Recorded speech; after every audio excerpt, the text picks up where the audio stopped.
should be live now.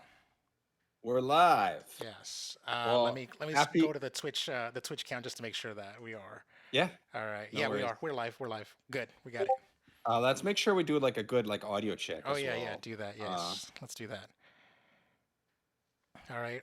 Let me know when you got your Twitch pulled up. yeah, working on it right here.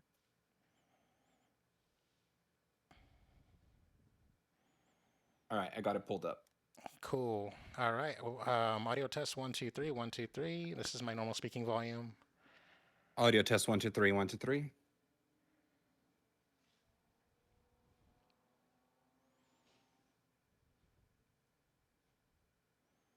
Okay, yeah, I Okay. think we sound good. We're good. All right. Okay. Perfect. Yep. Anyways, as you were saying, happy. Happy Switch launch day, or Switch Two. Launch Switch 2 launch day. Switch Two launch day. Yeah.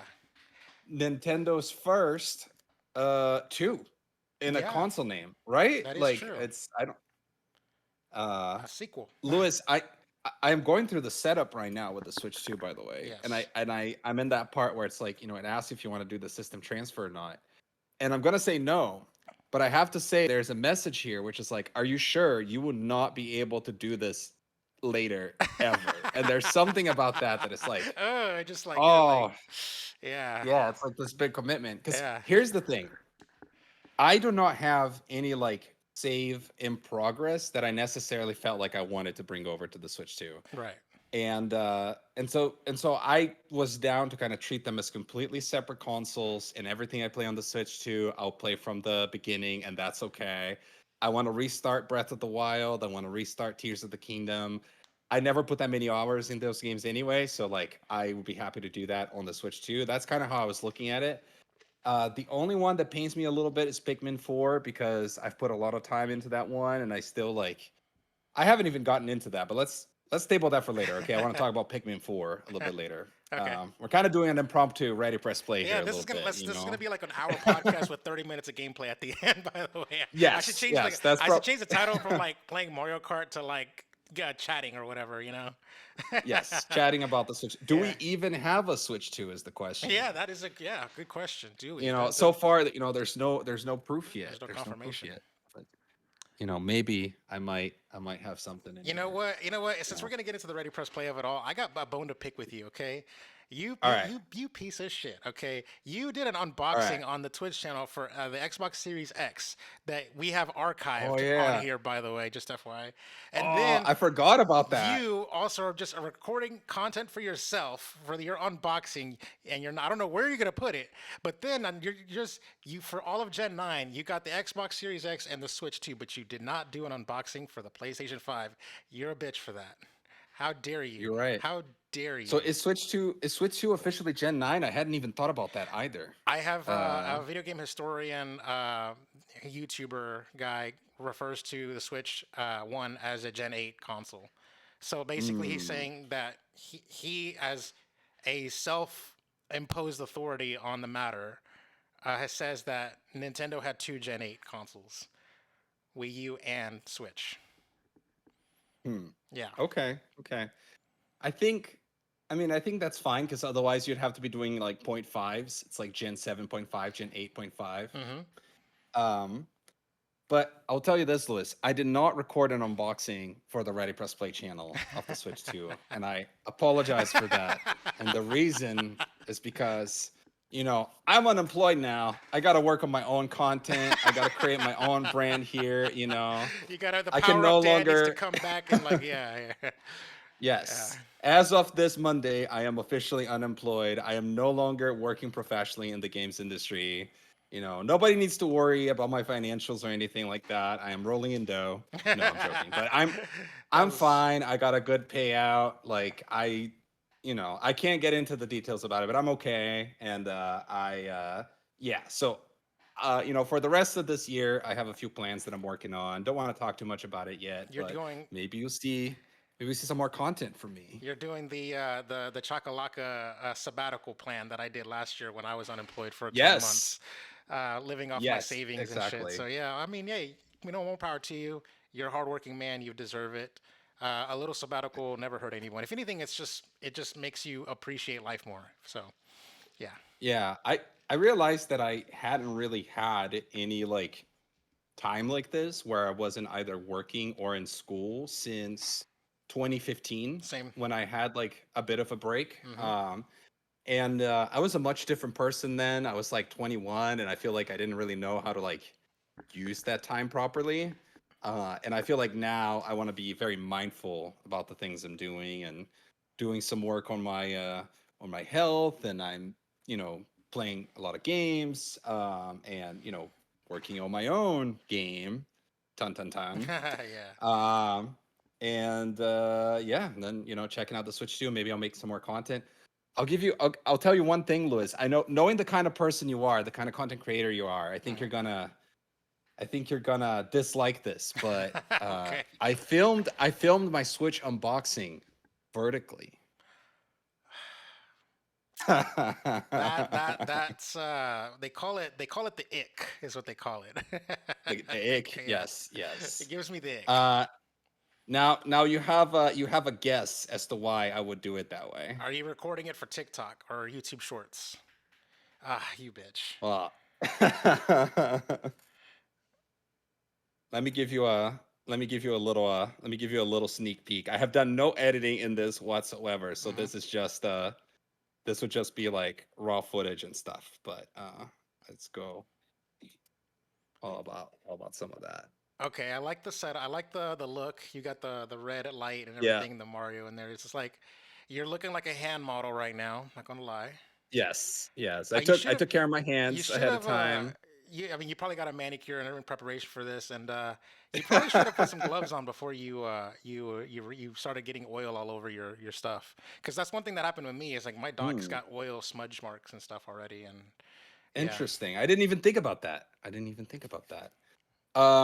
Lewis, all right. So I do want us to basically treat this like a little bit of a podcast. yeah. How about, as I'm going to be signing into my account and doing some more setup things here, I have things I to say. want you to tell me, yeah, I was going to prompt you with like, tell me about your experience from like getting the Switch, like buying it ahead of time, Uh-huh. getting it the day off, Yeah. opening it, first thoughts Okay. and stuff like that. Great. Thank you for the prompt, actually, because I wasn't even going to say Yeah. all that stuff. But yes. So what ended up happening is during like it was midnight or whatever, and it was like or midnight Eastern time and 11 o'clock my time, where like the queues opened up virtually and stuff like that, and then like it sold out within seconds and you couldn't get it. I Mhm. was actually working that day. I think I got off of work at like 11:30 or maybe midnight or whatever. So when I got off of work, it was already like a done deal or whatever, and like I wasn't even. I think after I got home, like around midnight, my time, it was already been an hour past. I tried going into the WalMarts, the Targets, the GameStops, and stuff online, and none of them were there. And I'm like, well, whatever. So I made a phone call to my friend Tony, and I told him, "Hey, Tony, I need you to go to an actual local GameStop the next morning because at 10 a.m. Like actually, yeah, GameStop didn't actually do online. It was just Walmart, Best Buy, and Target. Uh, the GameStops actually did it the next morning at 10 a.m. when the stores opened, and you could do it in person. And there was also online as well, but like the main one is that the stores themselves had allotments per like for in person, and so I ended up having my friend Tony go to the store on my behalf, and I gave him I said, hey, just give him my phone number, just set up my account, use my account, and put like $50 I think was the bare minimum, and then I would Mhm. just sell him like the $50. And so he ended up like I wasn't really specific with the instructions. I should have told him to just get the Switch 2, like the regular Switch 2 for 450. He ended up getting me the Mario Kart bundle with the digital version with like for 500. And I didn't kind of and it sucks cuz I couldn't trade it. I couldn't like cancel it and like downgrade because obviously the regular Switches were already sold out. So I was stuck with it. I was like, "Well, whatever. I'm just going to get it for my nephews the digital code as a Christmas present." So I'll just have to hold on to it. And obviously I haven't redeemed it or whatever, so I just had to keep it in the box. So yeah, I ended up using the getting the Switch 2. He ended up getting me the warranty, which I didn't ask him for that. He got me like a screen protector and like other shit. Like Mm. I'm like, well, whatever. I guess I'll just. He put like $5 down for all those little line items and stuff. And so yeah, I ended up having to go to GameStop like the next week or whatever to like cancel some of them and shift the $5 over to something else or whatever. I ended up getting like the 1 terabyte SD card, which was cool. And yeah, I ended up getting it. And then last night it was 11 p.m. was the midnight launch because it's at midnight Eastern. I was like number 81 in line because I showed up to the GameStop at 10:55 or 10:50, 10:55, and it kind of sucks because I was like at the back of the line, and I ended up leaving the GameStop at 11:45 my time with the Switch 2. And then last night when I got home, I was like closer to 2 in the morning because I was just sort of hanging out with my friend Tony. Like he was just accompanying me, and I dropped him off at his house, and I ended up getting home, and it was like really late, and it was tired. I was tired, and I didn't even like unbox the Switch last night when I got home. I just put it on the living room and just left it there. And this morning when I woke up, I finally started like tinkering with the settings, doing my system transfer. My Even as we speak right now, my system transfer is technically complete. Like all the game saves and everything is moved over, but it's still in the process of downloading all of my digital games from the eShop. So it's pinging the Nintendo servers Hmm. and currently downloading stuff. And I'm having this theory that the reason why it's taking so long is because I think Nintendo servers are just being hit really, really hard. Because it should not take 4 hours to download one 5 GB game. So, yeah. Yeah, I'm experiencing some slowdown in general, like just maybe it's just part of going into the system for the first time or something. But anyway, when I was downloading the day one firmware update, it was really slow, and I was not able to make it faster, even with connecting it to the Ethernet and stuff like that. But it did, it was kind of weird where like for the first 50% of it, it was very slow, and it kept saying like, 1 hour left or whatever. And then the second 50% was relatively fast. And so at some point, for the basically I downloaded the second 50% in the 10 minutes before I joined the call, Hmm. which ended up being pretty good. Yeah, I think my firmware Now, update lasted like 15 minutes all, like maybe even if that. So when I set it up earlier in the day. Yeah. Um, for me, for my experience was I had logged in like the night off where the pre-orders were going live. I had it on multiple places, like multiple websites pulled up: Walmart, Best Buy, Target. Target like didn't work at all. Walmart and Best Buy, like Walmart put us like in a queue like immediately, and like Best Buy did not, like the product did not go live at midnight. So it's like there was kind of like the slowdown before it eventually, like they had it up at like 12:30 or something, and then at that point there was a queue. And long story short, I ended up getting two Switches, one from Walmart and one from Best Buy. And I got them. One of them, the Walmart one, was the one I got first this morning. It got delivered at like 6 a.m. Yep. A my lot of people time, are which saying means that 6 I a.m. was, Yeah. yeah, it woke me up at 6 a.m. because there's a gate in like my community, and they had to like call me and stuff for the Walmart delivery person. And So I got that, and just kind of put it aside and went back to sleep. I don't know if you know about this, but Louis, but Walmart has been sending these snacks with the Switch 2 as well.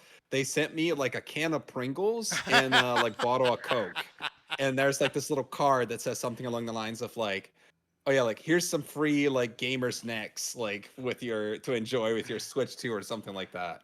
Um, Nice. Worth. and I ended up getting the Best Buy one later in the day. I got two, by the way, because I wanted to be safe and make sure I would get it in case there was, any kind of shortages or anything like that. And But now I want to, I'm going to tell you later what I'm going to do with my second Switch. But first, I want to show you something that caught my attention the moment I opened it, Okay. which is that the two boxes are different. Okay. So as you can see, let's see if you can like spot this difference here. But this is one of the boxes right here. Oh, Okay. I didn't get that one. I know what you're saying. I see it there. And the other one has a Now, sticker. Yeah, here's that's the the one I other have. box, That's the one I have. right?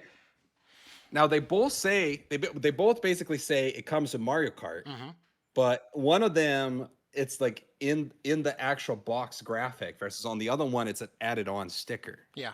If you and also if you look in the back,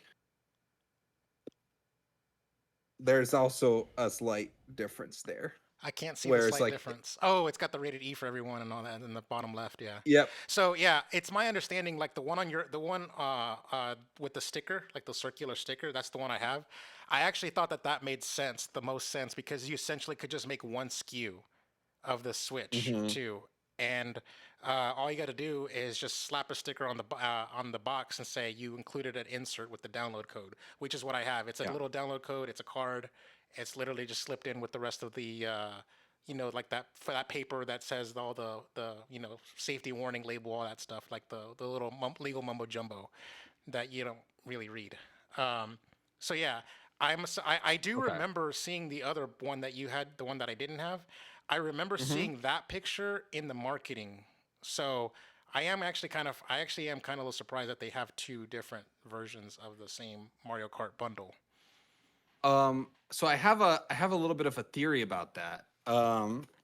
Which is that what if, Lewis, they did not properly anticipate the demand for the Mario Kart bundle, and they had a lot more people buy the bundle instead of the base switches Hmm. without the code, and so they took these. Maybe these were supposed to be the base switches without the bundle, And then they and then just they slapped a just sticker on. put in the yeah pop the sticker on, put in the code, and I think I've just confirmed this theory because you told me that you got a code in your box, and I went through this box, everything, and I did not find a code for Mario Kart. And what just happened was that I turned on the console after getting set up, linking my account and everything. I went into the Nintendo Switch eShop, and then in going to the Nintendo Switch shop, I was prompted to download Mario Kart. So by signing into your Uh, account, it added it to by your. yes, What the hell? I didn't. That's uh, crazy. yeah. Now, here's the thing. I said yes to that, but then now I'm not seeing the download. Hold on. Yeah, it shows purchased, but I'm not sure the download started correctly. Do they have a different like downloads menu than before or Nope. something? I'm still kind of figuring this out as we go. You can go to the eShop and hit Mm. re-download software and see if that shows up in your re-download queue. Oh, that's probably it.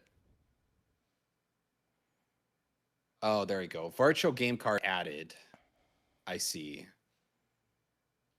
Interesting. You need to link it with the other system, Dan. It's usually true. So with it being a 30 gigabyte game, I doubt we're going to be having any time to play the game together. Eh, If not, maybe we could just do it at the tack it on at the very end of our 2 hour stream if we have to. Because y- I can stay up. I can stay up. You can stay up too. So you yeah. know, I'm You okay this is with pretty doing that. annoying. Like, as I'm trying to get through the setup and we're talking and stuff like that, like, I'm realizing there's a lot of steps here for stuff. And it's like, I've had to log in twice, like, into my account. And Hmm. then now, in order for me to download the game, Hmm. it is asking for me to grab my other Switch system and to link them together by bringing them close together. And I'm not sure why, but I'm going to go do that right now. Okay. I wish I could share screens, but that's literally what it's telling me to do right now. Okay. I will vamp to the audience. All right. Well, anyways, so yeah, I'm gonna just I should be playing like Smash Bros or something like that on the Switch because I actually have my little Switch 2 here. I have it like set up. You guys can see it. Mario Kart World's ready to go. So yeah, I got some stuff to talk about. I actually want to talk to Dan about something that we talked about um the last time we saw each other in person. So Dan, Which is? I played and beat a Leckhead. Oh, yeah. Yeah, You have fun with that? I did. It was a little $10 game, and I do think that the game is slightly overpriced for $10. The Hmm. game, I love the game, by the way. It was really fun, and I was addicted. It put me in a trance, like kind of like akin to Celeste, where you just kind of want to do just one more level, one more screen. Because like how Celeste, it's like screen to screen. Same thing with the Leckhead. It's Mm-hmm. like it's not a moving platform. It's clear this screen and go to the next screen. It's a puzzle platformer. And I see. the thing is, there's two things that I noticed. Number one, there really is no story, but it's completely fine. But two, the game is very, very short. Uh, Hmm. the Oh, game short. the game can be beat in what 30 minutes, 45 minutes, and I think that's a lot for $10. I did, however, it took me 7 hours to beat the game, and that's because I was taking my sweet, sweet, sweet time and like really, I was getting stuck and I was hitting a lot of walls with certain platforms, so certain puzzles. I was stuck in an endless loop on like a good chunk of it. because the game has secrets and they're a little obtuse. Um, and yeah, I just think that that was a bit of a pain in the ass as far as especially towards the end Hmm. game. Uh, so like it's really weird because it's like a puzzle where you would think that the point is to get to the very end. Like let's say you start like over here, but you need to end up like way over here, right? So the journey is to get to here, but it turns out when you get there, there's nothing there. It's a dead end, and I was like, Mm. what the hell? And then the game is telling you to go back to the beginning. The game is telling you with a picture on the background saying, hey, go to the beginning of the game. And I spent a long time trying to go work all the way way back, and I was hitting a wall because I couldn't figure out how to get to the beginning. It's like a chasm you get to, like a cliff that you can't. You're able to jump to, but you can't jump back. So you had to like find another way around, and I never could. So I ended up having to use a Hmm. walkthrough to tell me the answer, and I was like, oh, I feel stupid. After Hmm. like 5 6 hours or whatever. But yeah, but the game has two endings, and they're both bad endings. Like you know how like you beat the game and it's like, oh, I guess I got the bad ending. Let me go find the other ending. You find the other ending, it's Right. also a bad ending. I'm like, god damn. So it's fun. It's fun, and it's definitely a solid 8. I got it for $1.50 because of my Nintendo reward, and I think for $1.50, I think it was a good sell. And I ended up playing the game a second time. I started over. I nuked my save and started over, and I beat the game in 45 minutes because I already knew all the answers. I've seen speed runs that Nice. last about 3 minutes because you Wow. can you can roll credits within 3 minutes, and I've seen other speed runs that are much faster. Yeah, it's a fun, interesting game. It's definitely worth. Well, maybe not. Maybe on worth when if it's on sale. I'll say it's a small little snack of a game. Yeah. No, that makes sense. And games like that are things that I'm looking for right now and trying to play because I want to get more inspiration from solo developers, like small bite-sized games like that. Um, because let's be realistic, like I cannot by myself build anything better than a leg head, probably. But that is a Yeah, good, like that, like the size of the game that you described and stuff like that is a good role model for, like, okay, I could probably build something like that. yeah. And I hearing recommend you you. say that you played it and you still found some value in it, Yeah, I yeah. highly recommend it. I actually I played it a second time. I'm debating playing it a third time, by the way, because I Hmm. on my second like so at the end of the game it tells you how many times you died, and like on my first playthrough I had like 7 hours. I died like 500 times. My second playthrough I died only 7 times, and I wanna do a third playthrough where I try to do a perfect run without dying. I think that'd be the Hmm. next challenge. Being more efficient, being faster. It also tells you your total playtime. Like at the end, after the credits are rolling, it tells you to the second, like how long did you take? Did you get all the collectibles? Did you miss stuff? Like you know. Also, there's a power up that's hidden, like hella hidden, and I think that's kind of a little BS. You don't need the last power up to beat the game. It just makes it that much harder to beat the game without the power up. Especially with a certain power up, you can't get. In my opinion, I think you can't get one power. You cannot get one collectible without that last power up unless you somehow manage to Right. cheese it, which I don't know how, because the last two collectibles in the game are designed with the secret power up in mind. But I found a YouTube video Mm. of somebody cheesing one of them, and I don't know how to cheese the other. So yeah, it's really Hmm. weird. Interesting. Yeah. Okay. All right. Well, good to hear. Lewis, I'm gonna give you an update Okay. in that I am officially downloading Mario Kart World. The way that what I had to do to download it was really weird, but it sounds like perhaps because I did not transfer my system, Mm-hmm. I had to link the systems together. Mm-hmm. And the way that you link the systems together was by bringing them close to each Yeah. other, and then it detects it, and Yeah. then you press some buttons or whatever, and it's Mm-hmm. like, okay, cool, they're linked. And it has to do with that game card system that they have going on right now. So I think it's like Oh the yeah, the virtual game card. So basically, yeah, because you have the two switches, your virtual cards are like ejected or like you. Yeah, yeah, that's yeah. right. Yeah, it's gonna suck. So Yeah. Yeah, so they had to be linked so that now it allowed me to go and like start downloading it. And I think it's because now that they're linked, it can tell the other Switch like, hey, the game is currently downloaded on this one, so don't let it download on the other one or something like Which is that, really right? weird Like I can because only Mario have Kart World can only be downloaded on the Switch too. But whatever. Yeah. Yeah, that's fair. Maybe it's just part of their setup process to make sure that you set it up correctly. Hmm. And yeah, once again, I did not get a code for it. It was very weird the way they had it. Like I was hoping that they were gonna have it pre-installed on the system, but instead they just had this weird like I once I am opened the eShop, they linked it to my account. I am Um, 100% glad that I got the sticker one because I didn't want the digital copy. So thank God. yeah. I will tell you, right now I have no idea how long it's gonna take to download because it's doing this thing where when it first started, it gave me 60 hours. Hmm. But then it's just slowly going down.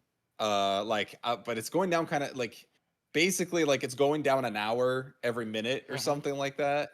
Right now it's saying 21 hours. I I don't think it's gonna take 21 hours, but the truth is that means I have no idea how long it's gonna take. Hmm. So there's a few more things that I want to talk about, but I would say maybe in about 15 minutes or so, I think you should share screens, and I should be I should A be passive observer.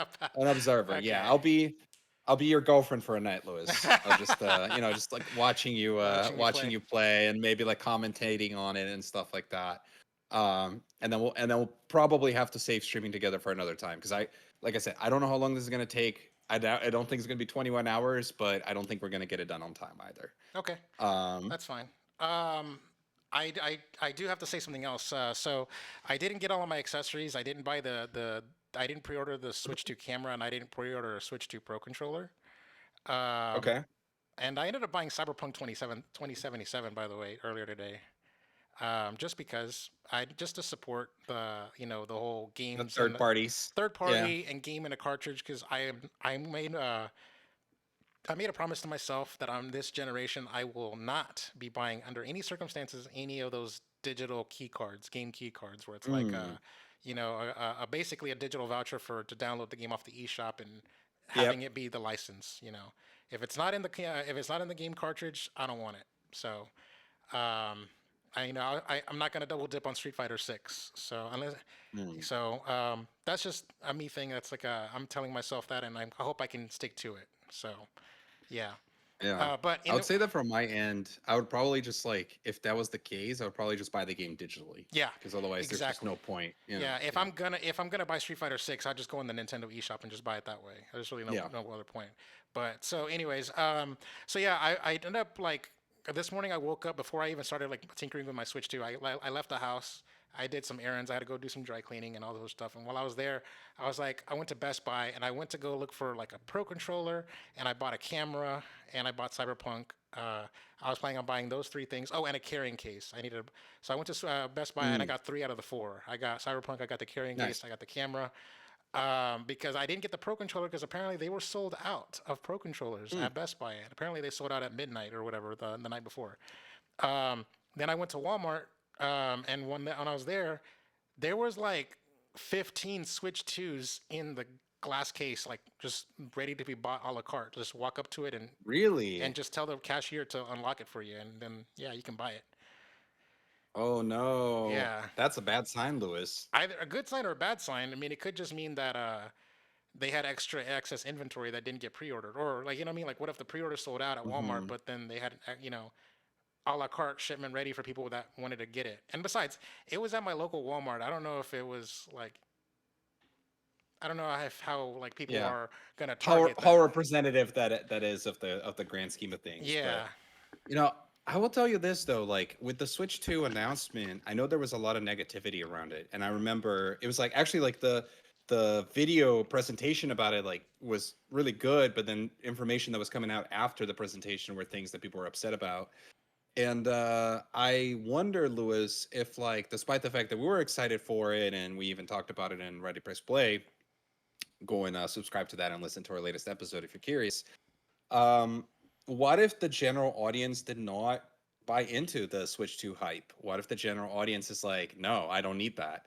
Because I will tell you, there was at least one person that when I told them that I got a Switch 2, their reaction was, "Why?" Same, Uh, same. One of my friends is yeah, also like, "Why? Like the fuck?" Like, there. yeah, One person even went on to say, "Is like, I don't want to support Nintendo right now." I'm like, "Damn!" Like, so yeah. yeah. And like I said, like I think Nintendo is getting flack for some stuff that is deserved, and some stuff where it's more like it's just the industry, like the game $80. prices. Yeah. Like I understand there's also a counter argument to that. Some of the biggest best rated games from this year and last year have been games that are under, like honestly under 50 bucks. fifty Yeah, dollars. $50. Like Yeah. yeah. And that's because there's this like double A space that is getting like really popular now with games that are made by a fewer amount of people. A good example of that is the Expedition 33 game, which was actually made by 33 people, sold for something like 40 or $50, and it's very successful. But I think what we're really going to see is that there's going to be this range of how much games can cost, and a lot of it will be influenced by what the budget of the game was. How much did it cost to make? And I'm sorry, but like I think Mario Kart World was probably a game that cost a lot to make. Like, how long has Nintendo been working on this? About since the Like, Switch One came out, because it was intended to be a Switch One exclusive. yeah. Yeah. So like potentially like 8 years, like it is a triple A game. Like I know people think of something, Nintendo games, maybe they don't think of them in the same way than like GTA or The Last of Us or something, but it is still a triple A game with really high production value, and it's just, to an extent, it's just the inflation of costs and the inflation of the economy as a whole will inevitably lead to some games costing $80 or even more. There's all the speculation about how GTA is going to be $100 or whatever. I don't know if that's going to be the case, but it could.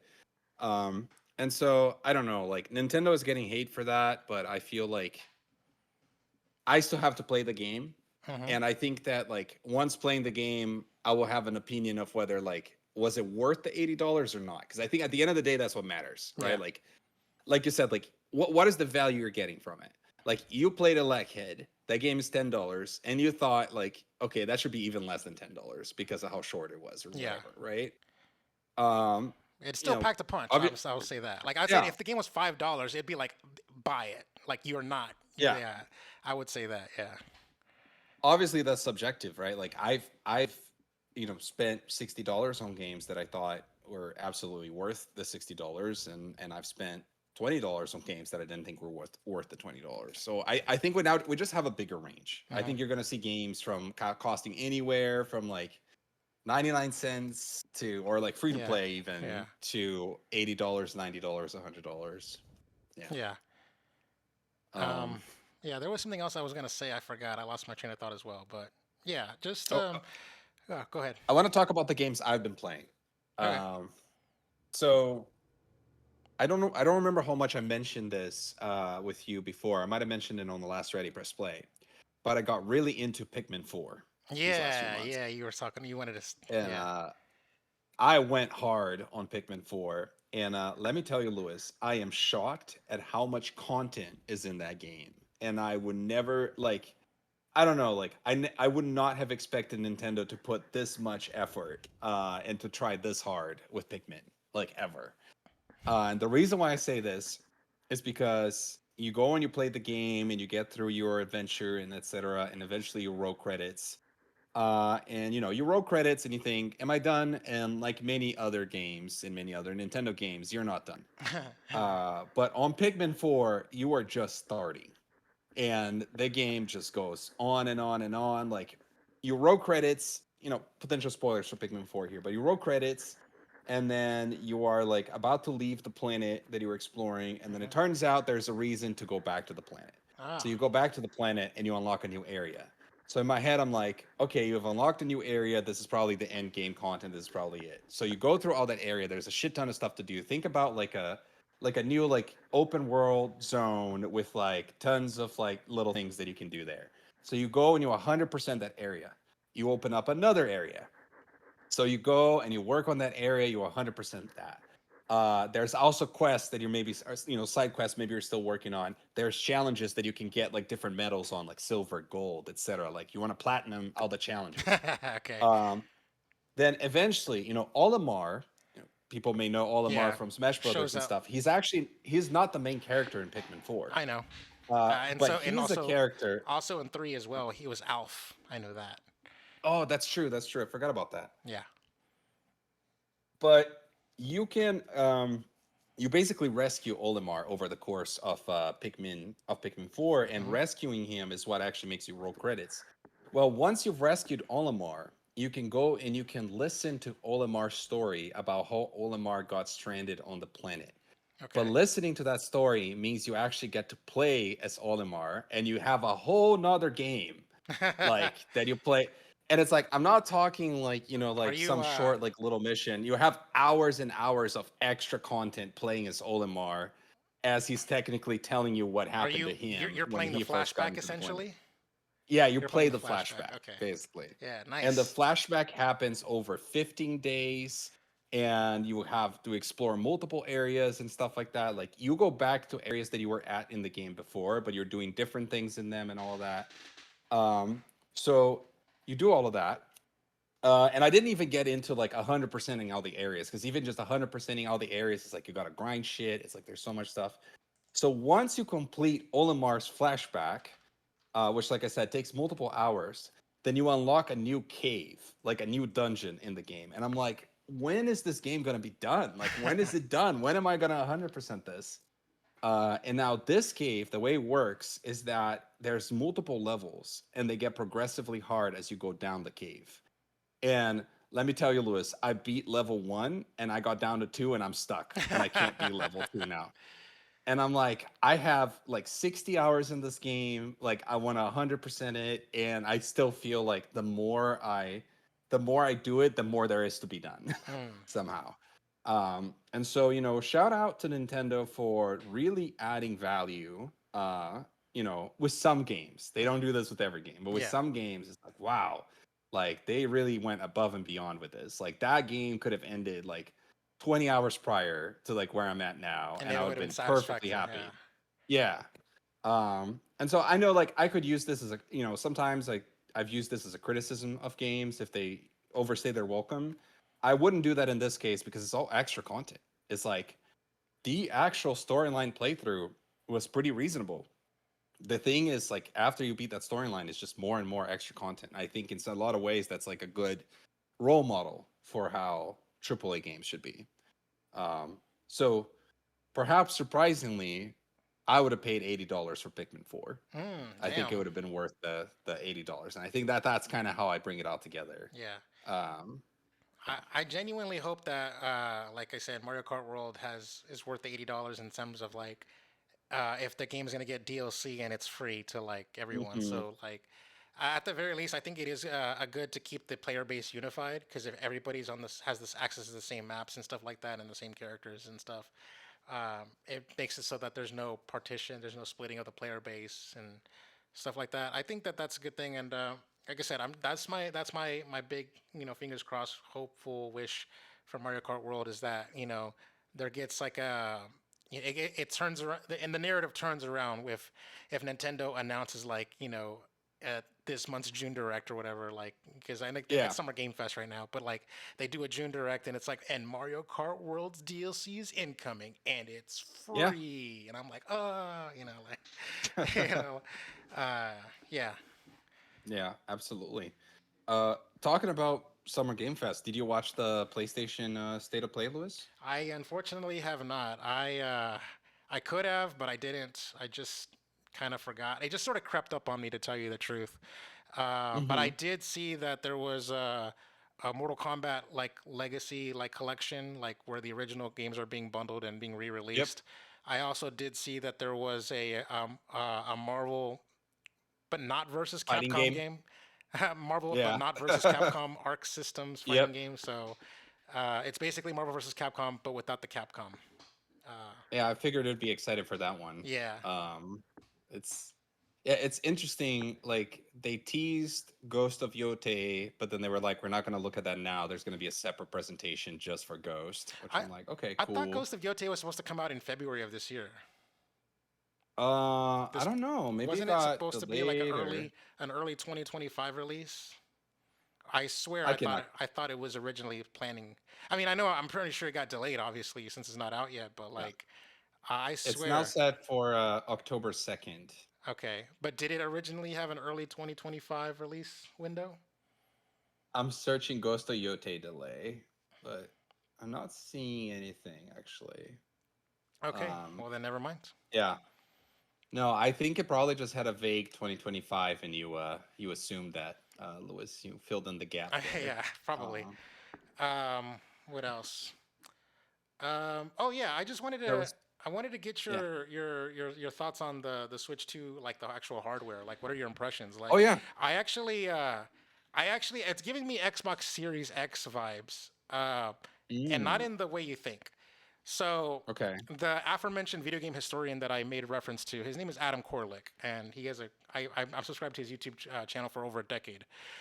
Uh, so he referred to on his initial impressions, first impressions of the Xbox Series X. Like, he uploaded a video when the Series X came out day one and back in 2020. I watched the video and I still remembered his not critique but impressions, I guess. He referred to the Xbox Series X as a hardware patch for the Xbox One. Like, he said Mm, that it's the same interface, same OS, same like dashboard, right? And you're not. yeah. It's just basically giving you that extra speed so that if you ever like navigate the Xbox One's dashboard, it's a little laggy. You press down and it takes like a second and then it'll go down, right? That kind of stuff. So it's like a half Hmm. step behind you.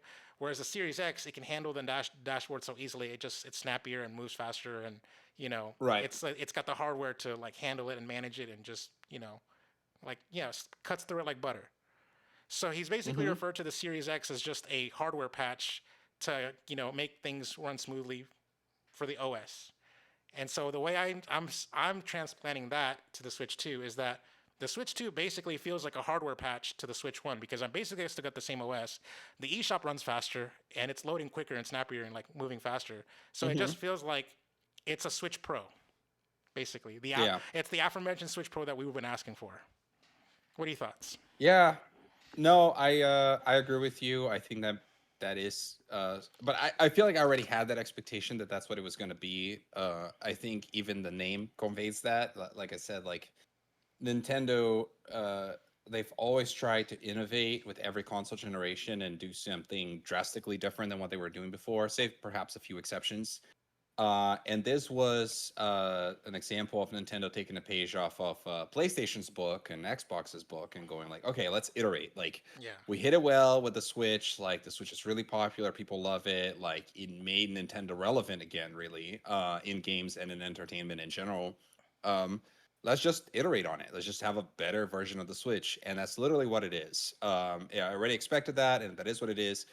We're gonna have to see whether that works though, right? Because like now this is almost like Nintendo's philosophy being tested against the other two's philosophy and seeing if that can work. Like this is the best scenario in which it could work, right? Because we have like the most successful Nintendo console ever is what they're doing it with. Yeah. So if it doesn't work, then I think that will be proof to Nintendo that they do need to reinvent the wheel every generation and that they can't just iterate. And They I need to feel like stick with the that's blue ocean strategy. yep. Yeah. And I honestly I feel like that would make me kind of sad actually because as much as I like Nintendo innovating, I also like the idea of like now that we found this thing that is so good, like let's just make it better. And you can innovate in other products, right? Like try like different things like peripherals or whatever, like innovate on games. Um but if it works, then it validates that strategy, and then we're probably just gonna keep getting We're switches. gonna get a Like Switch if this 3. works and Yeah. yeah, like if this is very successful, if this is as successful as Switch One was, then yeah, we might get Switch Three, Switch Four, whatever. Um, Now my actual thoughts on the hardware though is like the first thing that caught my attention positively was the screen. Like just holding the Switch in handheld mode in my hands as I was turning it on, it was like, oh man, like this screen, I don't know how much bigger it actually is. I don't have the numbers here, but it feels so much bigger, especially since I've been playing Pikmin 4 on this guy recently, like so often, right? Like it felt like a noticeable difference going from this to the You Switch don't 2 you screen. don't have a Switch OLED, do you? I do not. Okay. How did that feel for you? Okay, so the Switch One, regular, not OLED, the LCD, it's a Mhm. 6.2-inch screen, and so Okay. you're going from 6.2 inches to 7.9 inches. So that's a huge leap for you. Yeah. The Switch OLED has a 7-inch screen, so it's going from 7 inches to 7.9. So it's a basically a 1-inch gain, and it's even with that 1-inch gain, it's still it definitely feels like mammoth. Hmm. Uh, I do like I've already played like 30 minutes of Mario Kart World. By the way, I was originally planning on like not even booting it up until we stream together. Hmm. But like I've played it in both in TV and in handheld, and it's just like, you know, it has that wow factor. Um, Especially when the game opens and it's the main menu. It's actually like uh, the main menu is not a static image. You know how like Mario Kart 8 has like that static Hmm. image, and it's and it just goes from like PNG to PNG, as you know. No, it doesn't. That's Yeah. not how Mario Kart World's main menu does it. It's actually running the game in engine, like Mm. in engine gameplay, Interesting. and Yeah, so yeah. you're literally like your character is like driving around in the open world, while the HUD like you can select between single player, multiplayer, Grand Prix, and all that other stuff, and I think that's really cool, and it's actually kind of seamless because the game is actually running, and you can go to free roam, and it just immediately like you take over the Oh, menu. nice. You like while the character's just driving around, you go to free roam, and then the HUD disappears, and then now you're in the driver's seat. You're driving, and that's like pretty awesome. Um, it is context Damn. sensitive, so basically, what it does is like whoever's in player one, whoever your character was, whoever your cart was, is what's gonna and wherever you last raced in, that's where you're gonna be Mm. free roaming in. So the next time you go to the main menu, it's there. So you can sort of if you want to like free Damn. roam somewhere else, you just play a game, play a lap over there, and then like quit out, and then it goes to there to free roam. Just realized, do we have reviews for this stuff Uh, yet? Let me see. the Switch 2 never had any early copies sent to any journalists, so nobody has had a chance to review the Switch 2 hardware or review Mario Kart World.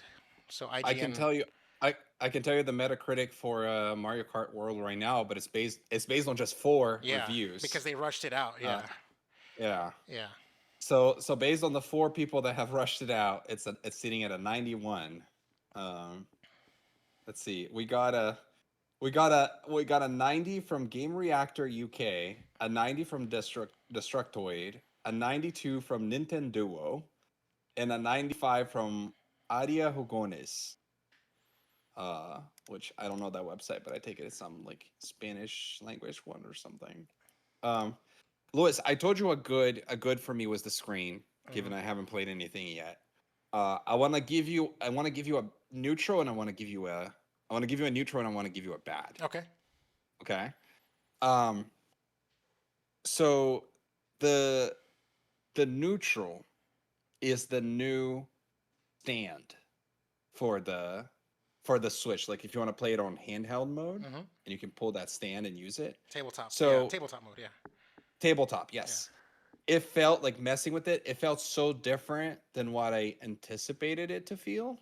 Like there's this like hardness to it, and it feels like you can leave it at any particular, like there's like a full range of motion that you can leave it at. Hmm.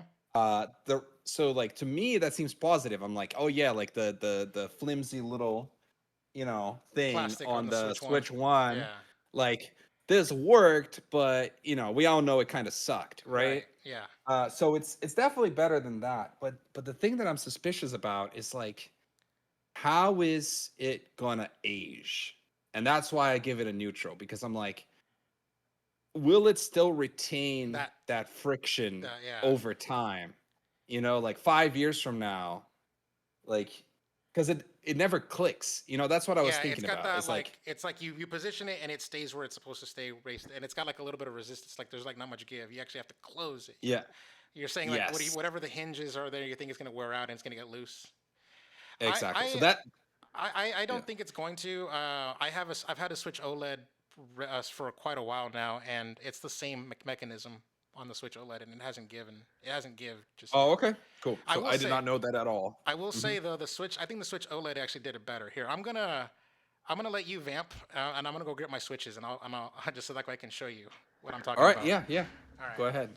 No worries. Um, yeah. So now I gotta fill some space here while Lewis is gone.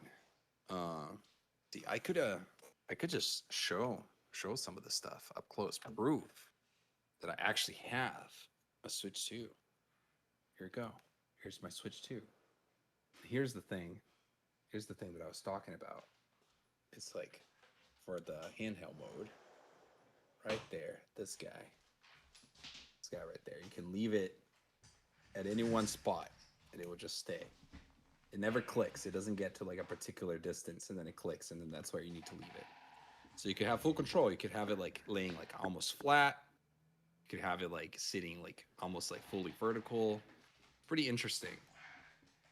So Um, this yeah. is my original Switch, like LCD right now. This is I actually Hmm. lost the stand. Oh Yeah, no. I'm gonna yeah I can buy like a replacement stand off of like eBay or Amazon for like a couple of bucks. It's just a piece of plastic that just clicks on. So yeah, I don't really too much care about it. I never really was a tabletop person, and also my carrying case actually can has a built-in flap, so I can turn it into tabletop mode without the need of the stand. Mm. So I never that was never a problem for me Okay. because my carrying case also was my stand. Matter of fact, I actually have my carrying case. So I have this is my Switch OLED right here, and like I said, this carrying case like does this like it can Mm. yeah. So Okay. that's how I was able to get away with that. But yeah, I think the Switch OLED does it better. The Switch OLED has Ah, this, okay. so it does the thing where like it holds like whatever the position you keep it Mm-hmm. at with the same like tension. The tension Interesting. hasn't like done it, but yeah, I'm not a fan of the hollow U thing that they got going on. Mm-hmm. I think they should have stuck with this. I don't know why Nintendo opted for the that. I wonder That's if it's just cheaper. I don't know, cause like yeah, cause I have yeah. This Yeah. is I don't know. Yeah. I don't know. It just It's seems weird. all right. Let me give you let me give you what I think is the bad Lewis. Okay. And it's okay, it's not a bad, but I'm for like it's too early for me to say, but I am leaning a little negative Okay. with it. It's the dock. Ooh. Yeah, it's the dock. What about Yeah. it? I don't know, like it just feels cheaper to me. The the fact that you have that like that opening where you gotta like Stuff all three in order to cables take. in the bottom. Yeah, and you gotta remove that lid to like put the cables through and stuff like that. It feels like when I put the lid back, I feel like it doesn't click all the way. Like it clicks where it's supposed to click, but it just like it doesn't feel firm. That's how There's the something about it. that's how the Switch OLED does it. By the way, you remove the whole Oh, thing. that's all. Yeah. Okay, it just I don't know, like something about it. I was expecting it to feel more next gen.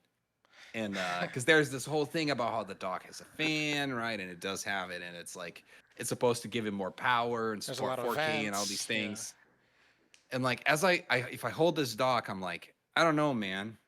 It feels kind of reminds me of the build of the Wii U a little bit, like the Wii U gamepad. You know what I mean? Like it's it's got a little bit of that Fisher Price feel to it. You know, I don't want to be mean, but it's like maybe my expectations were just too high. I thought the dock was going to be one of those things that was going to feel really high tech or something, and it just I Yeah, don't know. they definitely like said it was going to be all high tech. It's got cooling built in and everything, fans and everything. Yeah, Yeah, like yeah. it's going to enable 4K 120, right? Yeah, that kind of stuff. But Mm-hmm. I kind of I'm a little bit like 50-50 on that because now like I don't I don't like the dock in the sense that like I have a travel dock because I don't know if you know this, but the original Switch One dock it was just one little tiny circuit board this big. That's all it was, and with Mm-hmm. hollow plastic everywhere around it. so you can just gut it and put it in the little casing, and that's how I had my little travel dock. Um, Mm-hmm. this one, with the fact that it's got the vents and the fans and stuff, I don't know if that same rule applies, and I wonder if I can even like dock my Switch 2 on a Switch 1 dock, and if would it even work? Um, I want to try it, but at the same time, I also don't. I mean, Yeah, could could be a good experiment. yeah, Like, I don't know. What's the worst that could happen? yeah. Oh, by the way, yeah. Speaking of like the bad, the Mm-hmm. reason why my friends were like vehemently against my me getting a Switch 2 is like why they were like fuck Nintendo and all this Mm-hmm. other stuff is because there's a terms of service controversy thing going on where Nintendo reserves the right to break your Mm, Switch 2 if you try to like mod it or whatever, so like mm. they will like literally turn your Switch 2 into a potato weight remotely, uh, and I'm like Yeah. that's not cool. um, you know Hmm. yeah, I'll leave it at So that. here's the thing. I am very much against that. But at the same time, like it would not affect me as a consumer because I have not modded any console that I've owned like ever. Not That's even just the not Wii. something that I do. Not even the No, Wii. I mean, I will tell you this: when I was still in Brazil in the PS1 and the PS2 era, I had those consoles were modded, like they were already purchased that way by my family because there's a whole like the piracy is a whole thing in Brazil, and it's like so built into the culture and stuff like that. Hmm. And so like my PS1 and my PS2 could run pirated games from the box. Basically, they were like Nice. pre-set up to do that. But after that, like once I started kind of when I was older, and especially once I started buying things for myself, I never did anything like that again. Um, and so like it doesn't affect me at all, so it would not have affected my purchasing decision. The other thing is like reserving the right does not mean they will do it. Like there's a lot of things that companies have a right to and they do have a legal right to. Uh and that doesn't mean that they will necessarily do it. I know Nintendo is an Nin- interesting one because if any Nintendo is company known does for it, it's being usually litigious, Nintendo. and Yeah. yeah, they're Like Nintendo ninjas are like gonna strike every time. Yeah. like if you post any like gameplay video or whatever on the internet, like the company that made that video game technically has a legal right to take it down for whatever reason because they've created that content. They choose to let you do it. Except, Nintendo, who tends to like go out of their way to try to ruin people's fun and like, cancel tournaments and stuff like that. Yeah. At the same time, like I don't know, like what do you think is going to happen, Louis? Like if you're not a public person, let's say you're just a normal person and you are, doing things with your Switch. Do you think Nintendo would actually go after you, or do they go after the big names so that they can make an example out of them? They usually go after And the websites therefore, that are hosting it or whatever. Like they've gone, we've covered on Ready mm, Press Play about how like they shut down this one website and like bankrupted a couple. yeah. That kind of stuff. I will say this. I won't say that I have ever, because I'm never gonna say that I have ever modded any Nintendo hardware. But let's just say that I know someone who has. They've modded their Wii, they modded their original launch Switch, that kind of Hmm. stuff, and they will go and just pirate some games, and sometimes they may even like pirate games that they already even own physically just because they want to have a redundant copy, that kind of stuff. So Hmm. I don't know. I don't really think it actually Nintendo makes a really really bad case for, or makes a really good case for piracy, because there are games that like you can't get anyway. There's like no official Hmm. source to get a game. Like even when the Wii U shut down its eShop, there were games that got delisted before the Wii U eShop closed. So I never even got to purchase the game. So Hmm. they made a good compelling case for me to pirate it. But Yeah. but yeah, I just got to say that I I just I just gotta say, if anyone's gonna out there try to like jailbreak or mod their Switch 2, just keep your shit in airplane mode for the rest of its life. It's natural born life. That's all I gotta say. Yeah. Yeah, that's fair. That's Yeah. fair. Dude, you're right though. The pirates do wonders for the preservationist aspect of games.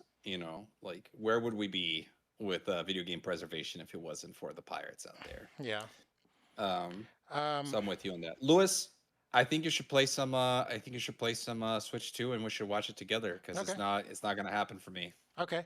I have a couple of things to show you, but I wanted to ask you something about the Pikmin 4. I forgot to ask you when you were talking about it. Okay. How was the graphics of Pikmin 4? Did you play Pikmin 3? Because I've seen Pikmin 3, like, I actually own the game, but I never actually ran it on the Wii U. So I only go off of Mhm. trailers and, like, YouTube videos.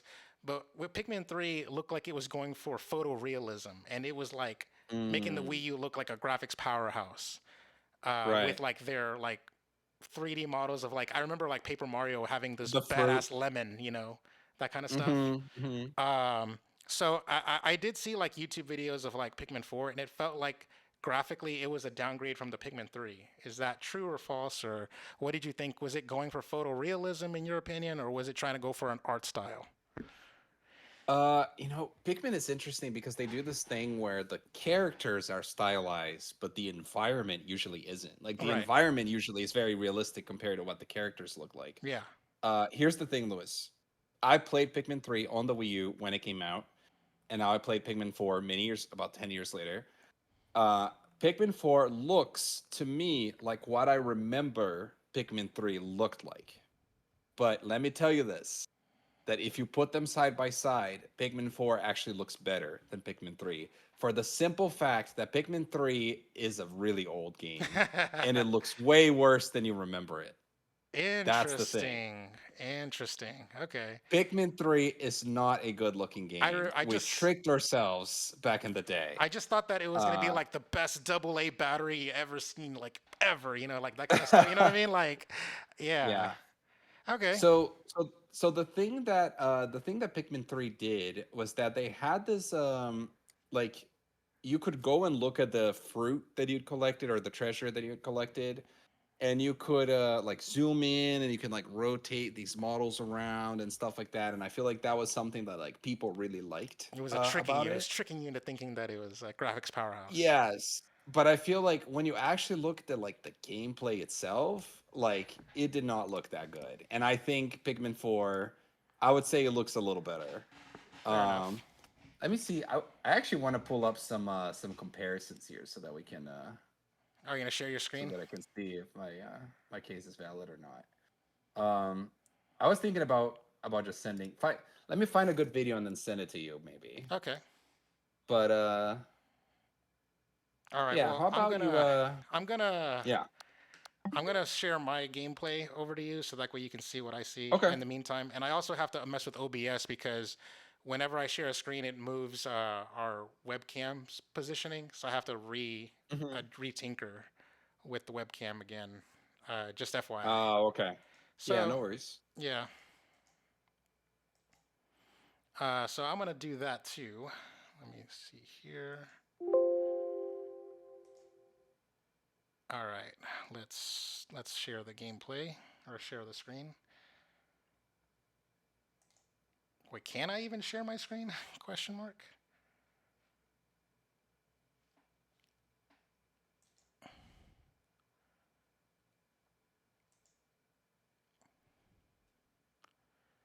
Interesting.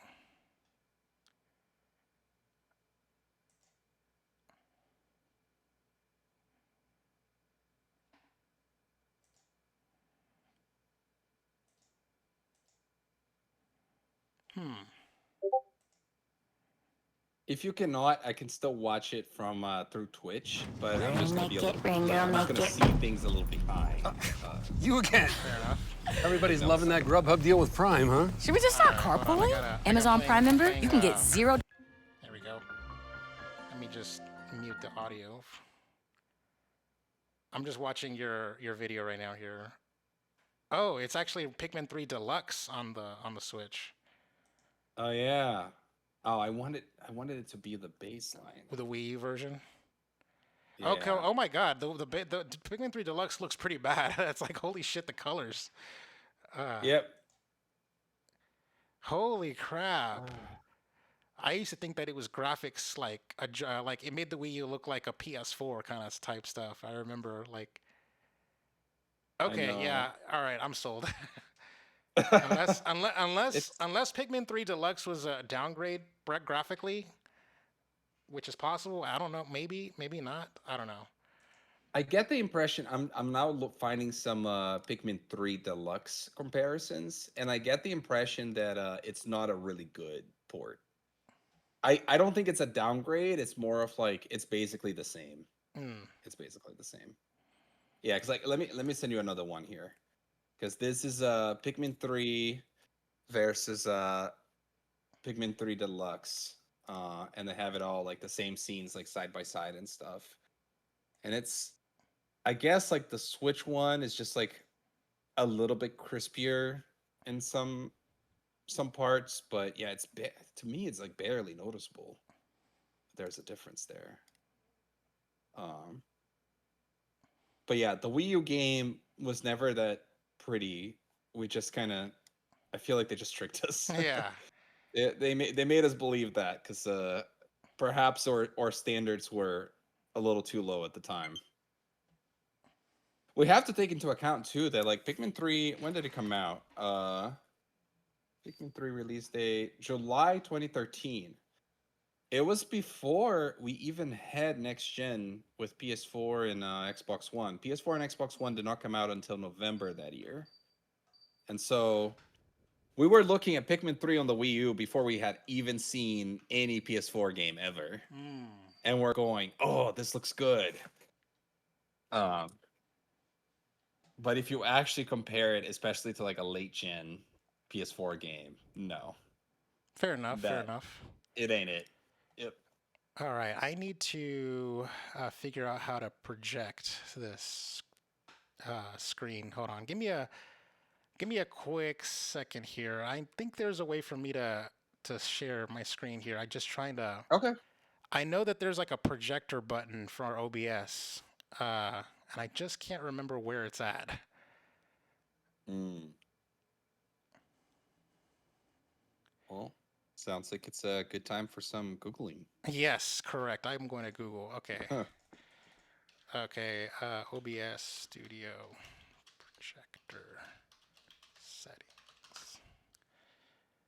Right click on the scene you want to full screen. Right click on the scene, click projector. Okay. There we go. Full projector.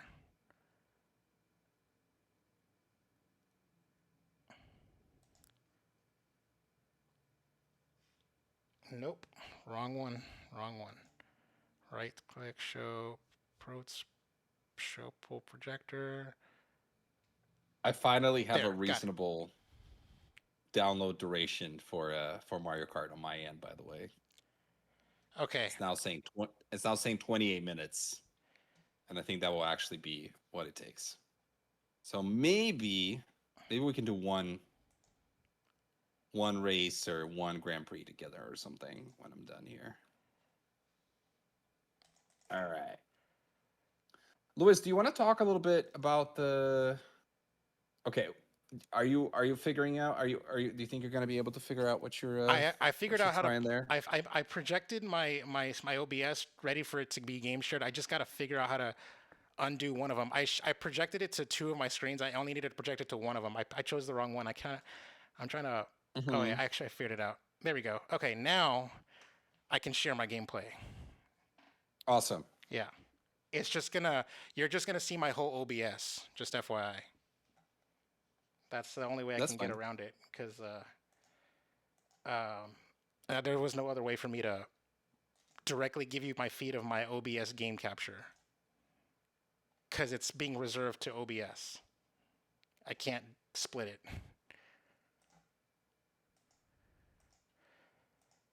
All right, you should be getting it now. Cool, I got it. All right, now I just gotta realign my Realign our our video. videos. Yeah, it's a pain in the ass.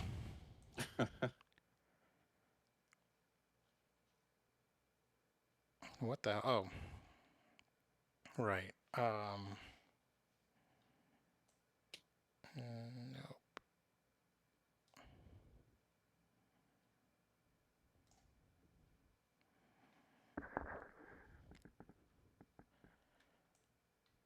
There we go.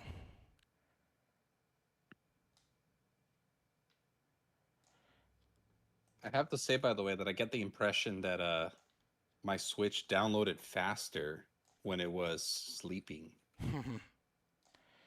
because I just had it on, and then at some point the screen turned off, and it was like while I had it on, I still had it at like you know 18 hours, 17 hours, 16 hours. And then the screen turned off. I give it like 5 minutes and I go check how it's doing. And then it finally seems like it's actually at a reasonable number.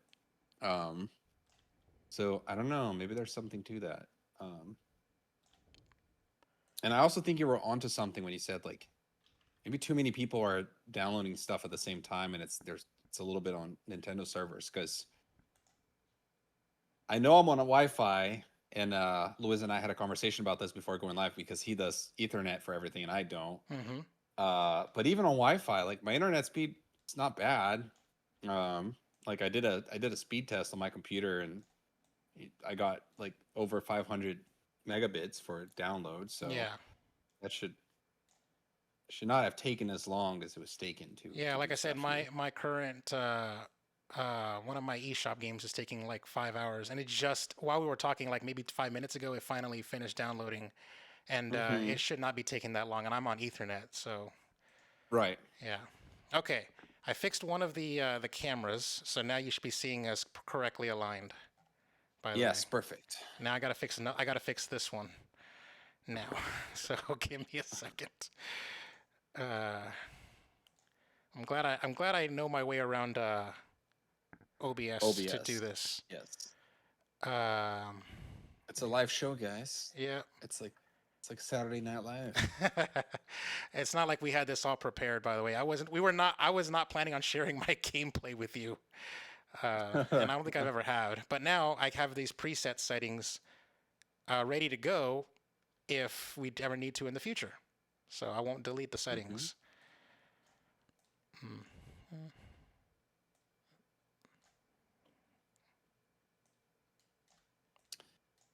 Something that I did something for the first time today, Lewis. Oh yeah, what's that? I did a boxing class. Ooh. Yeah, I went to a boxing gym near my house, and it was like it wasn't just it was like a boxing cardio group class basically. And let me tell you, that was a workout. It was an intense workout, way more than I expected it to be. Um, we get in there, we put the gloves on, and I'm like, okay, this is gonna be fun. I'm gonna be punching some things. They're like, we're doing warm ups first. And just on the warm ups alone, I was already basically dead. Like 5 minutes of just like squatting and doing crunches and stuff like that, and jumping around, and like doing jumping squats and stuff. And like I'm like, oh my god, I wasn't prepared for this. And we finally get into actually punching, and we're doing the different moves, like and going back and forth between them like really fast. So we do about like maybe like 10 minutes of that, and then it's like, oh, now we're gonna do like a core workout. And so we're doing like all these core exercises, and then we finish up with more punching. And it was fun. It was very fun. But by the end of it, I was very sweaty and very exhausted. And I actually thought it worked really well for a cardio. And it was like I usually kind of struggle with doing cardio. That's the thing. Like I've been doing weightlifting for a while now, pretty consistently, and I've put on some muscle. Mm-hmm. But I really need cardio to be able to drop weight, Mm. and I feel like this might be the way for me. This might be the way. It might be a cardio that I can actually enjoy doing, despite the fact that, like I said, it killed me. But by the end of it, I was like, this was fun. Like I could do this again, and ideally, I would be more prepared next time because I would know what I'm walking into. Um, I need to so get on your yeah, level. yeah, yeah. If you've never done a boxing class before, I recommend it. Uh, yeah, and part of it was after I saw Creator Clash 2 last year. Um, which I went to live, I remember thinking, "Man, that looks fun. I want to try to do that too." And it just took me like a year to actually pull the trigger and do the first move, take the first step. Okay. All right. I'm ready to show you some stuff, by the way. All right, All let's do right. this. I don't Oh, suppose wait a second. you don't get audio, right? You're not getting audio from this. You're just getting just the video of the. Just the video. Okay. That's all right. I was gonna ask you, like, I don't want you to jump in the game yet.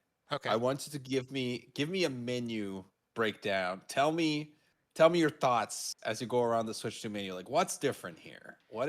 Well, What is new here? there's more on the bottom. So obviously there's Hmm. the game chat, which the Switch One can do. The Switch One added game share and the virtual card stuff. So these are nothing new. But I haven't actually been able to get on the eShop just yet, so I haven't done that. But um, Hmm. as far as the what's new, just these two things. Just game chat, and that's it. Actually, these two were added to the Switch One OS. Mm. So the Switch One cannot handle game chat. You can actually create like Xbox Live party chats on the thing. So Louis, yeah, do you want to try? Do you want to try doing a game chat with me real quick so we can test it? I sure. know I'm not gonna have the camera. Well, I also don't have my camera Uh, connected here, so it's just gonna be audio. okay. Have you opened it before, the app? No. I'm opening it for the first time, and you got to go through some setup steps as well. Oh yeah, I think you have to link a phone number to Yep. your stuff here.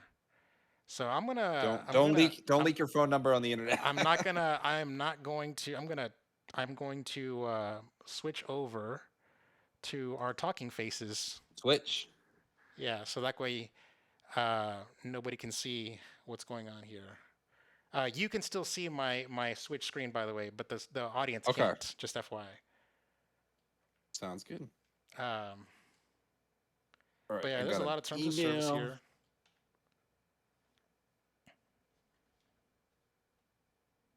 I still have, by the way, your Xbox account logged into my Xbox. I have not gone on it at all, You so couldn't you even if can. you wanted to. From. Yeah. Well, I didn't even try, so my point is, you can trust me. Hmm.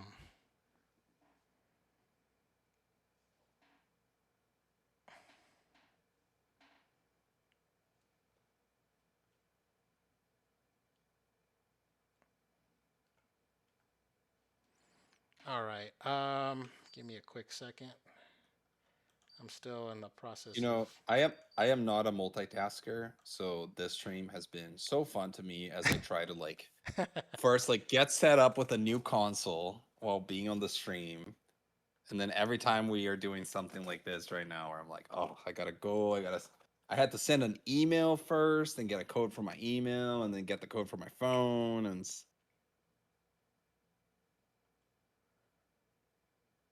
oh, I need to approve friends for chatting. I can just approve everybody. Why is it making me download a Nintendo Switch controls app? I wish I could uncheck everybody and then just manually check whoever I wanted to.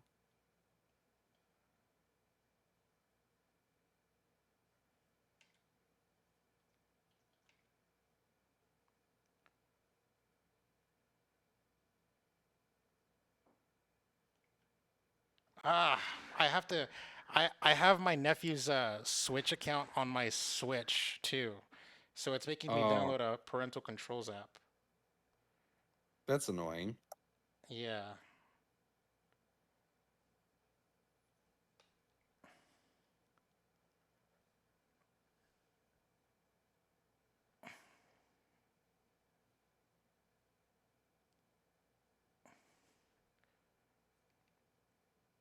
So, oh yeah, so this is gonna, we're just not gonna be talking to each other for this next couple of bits. I'm actually downloading the app right now and trying to like get that going.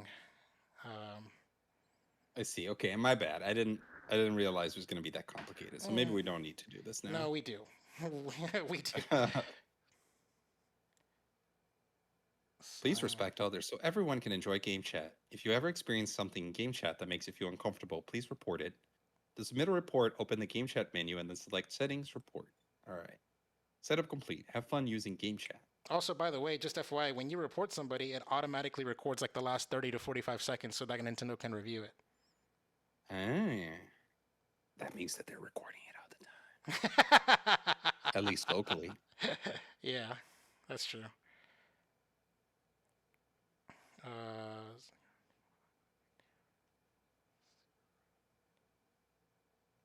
Oh, cool.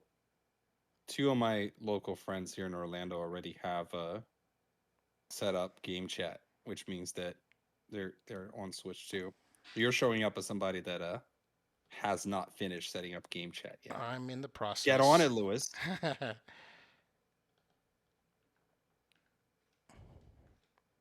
So wait, you had to download an app on your. Oh, okay. It's because of the parental controls.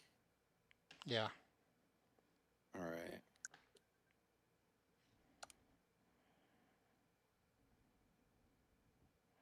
It's because my nephew's one of the accounts on my Switch too. Yeah, that makes sense. I'll just put everything to unrestricted.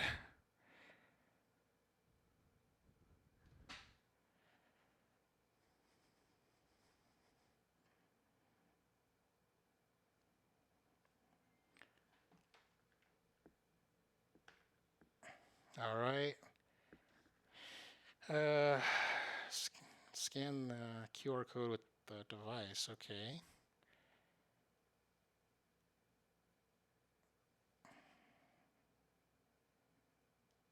Oh, my phone number.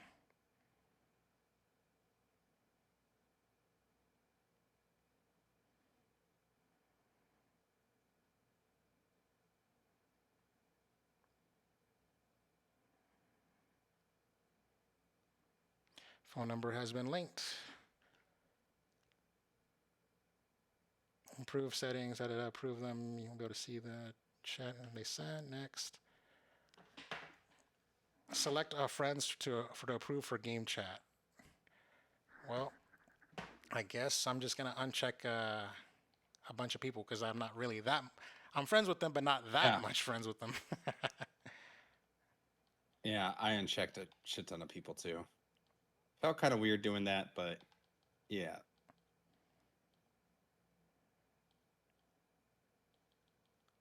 I realized I have a lot of friends on my Yeah. on my Switch that I don't actually know that well. Yeah. And I'm like, how did I? Where did you come from? I completely forgot about a lot of people. It's interesting because I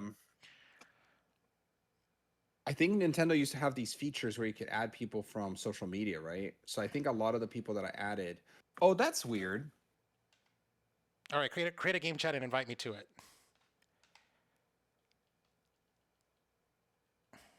So you don't show up for me. As I just did it. Cool. Maybe refresh, maybe close the app and open it back up. All right, let's see.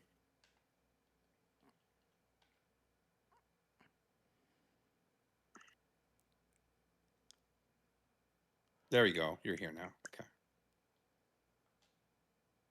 You should have gotten an invite right now.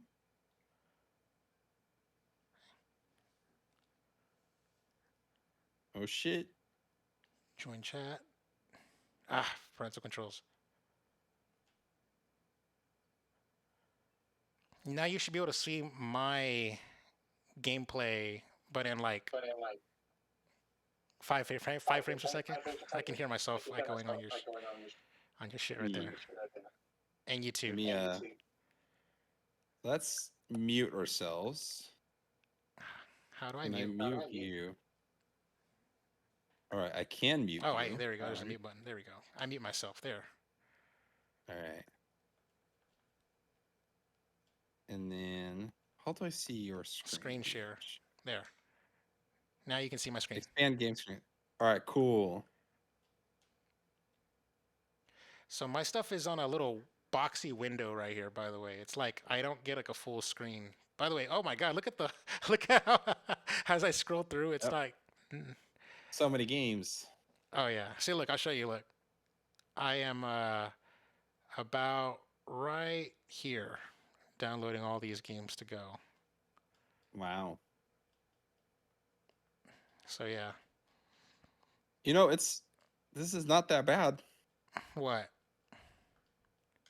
The like seeing your screen through there. Oh, It's laggy, but I mean, it's a low frame rate, but yeah. it's serviceable. Let me see. Like the frame rate's better on Discord, right? You're able to see on Discord like a better, more smoother like Yeah, experience, for right? sure. For Okay. sure. But basically, I like this is Nintendo's Discord. Yeah. So you can't expand that screen for yourself? Like you can't basically like use the console Oh normally? yeah, there's a Oh, layouts. okay. I can go to layouts and change my expanded main screen view. So now it's bigger. Now I can see. Look, I don't know if you can see it on my Discord, but like it's more of an expanded view now. I went full screen Full with your screen screen right on there. mine. On mine, Yeah. nice. Yeah. Or nice. Um and then let me try it. I'm gonna put you on my monitor here. Oh, another thing. The magnetized Joy-Cons. Uh-huh. Oh, Um, love it. yes.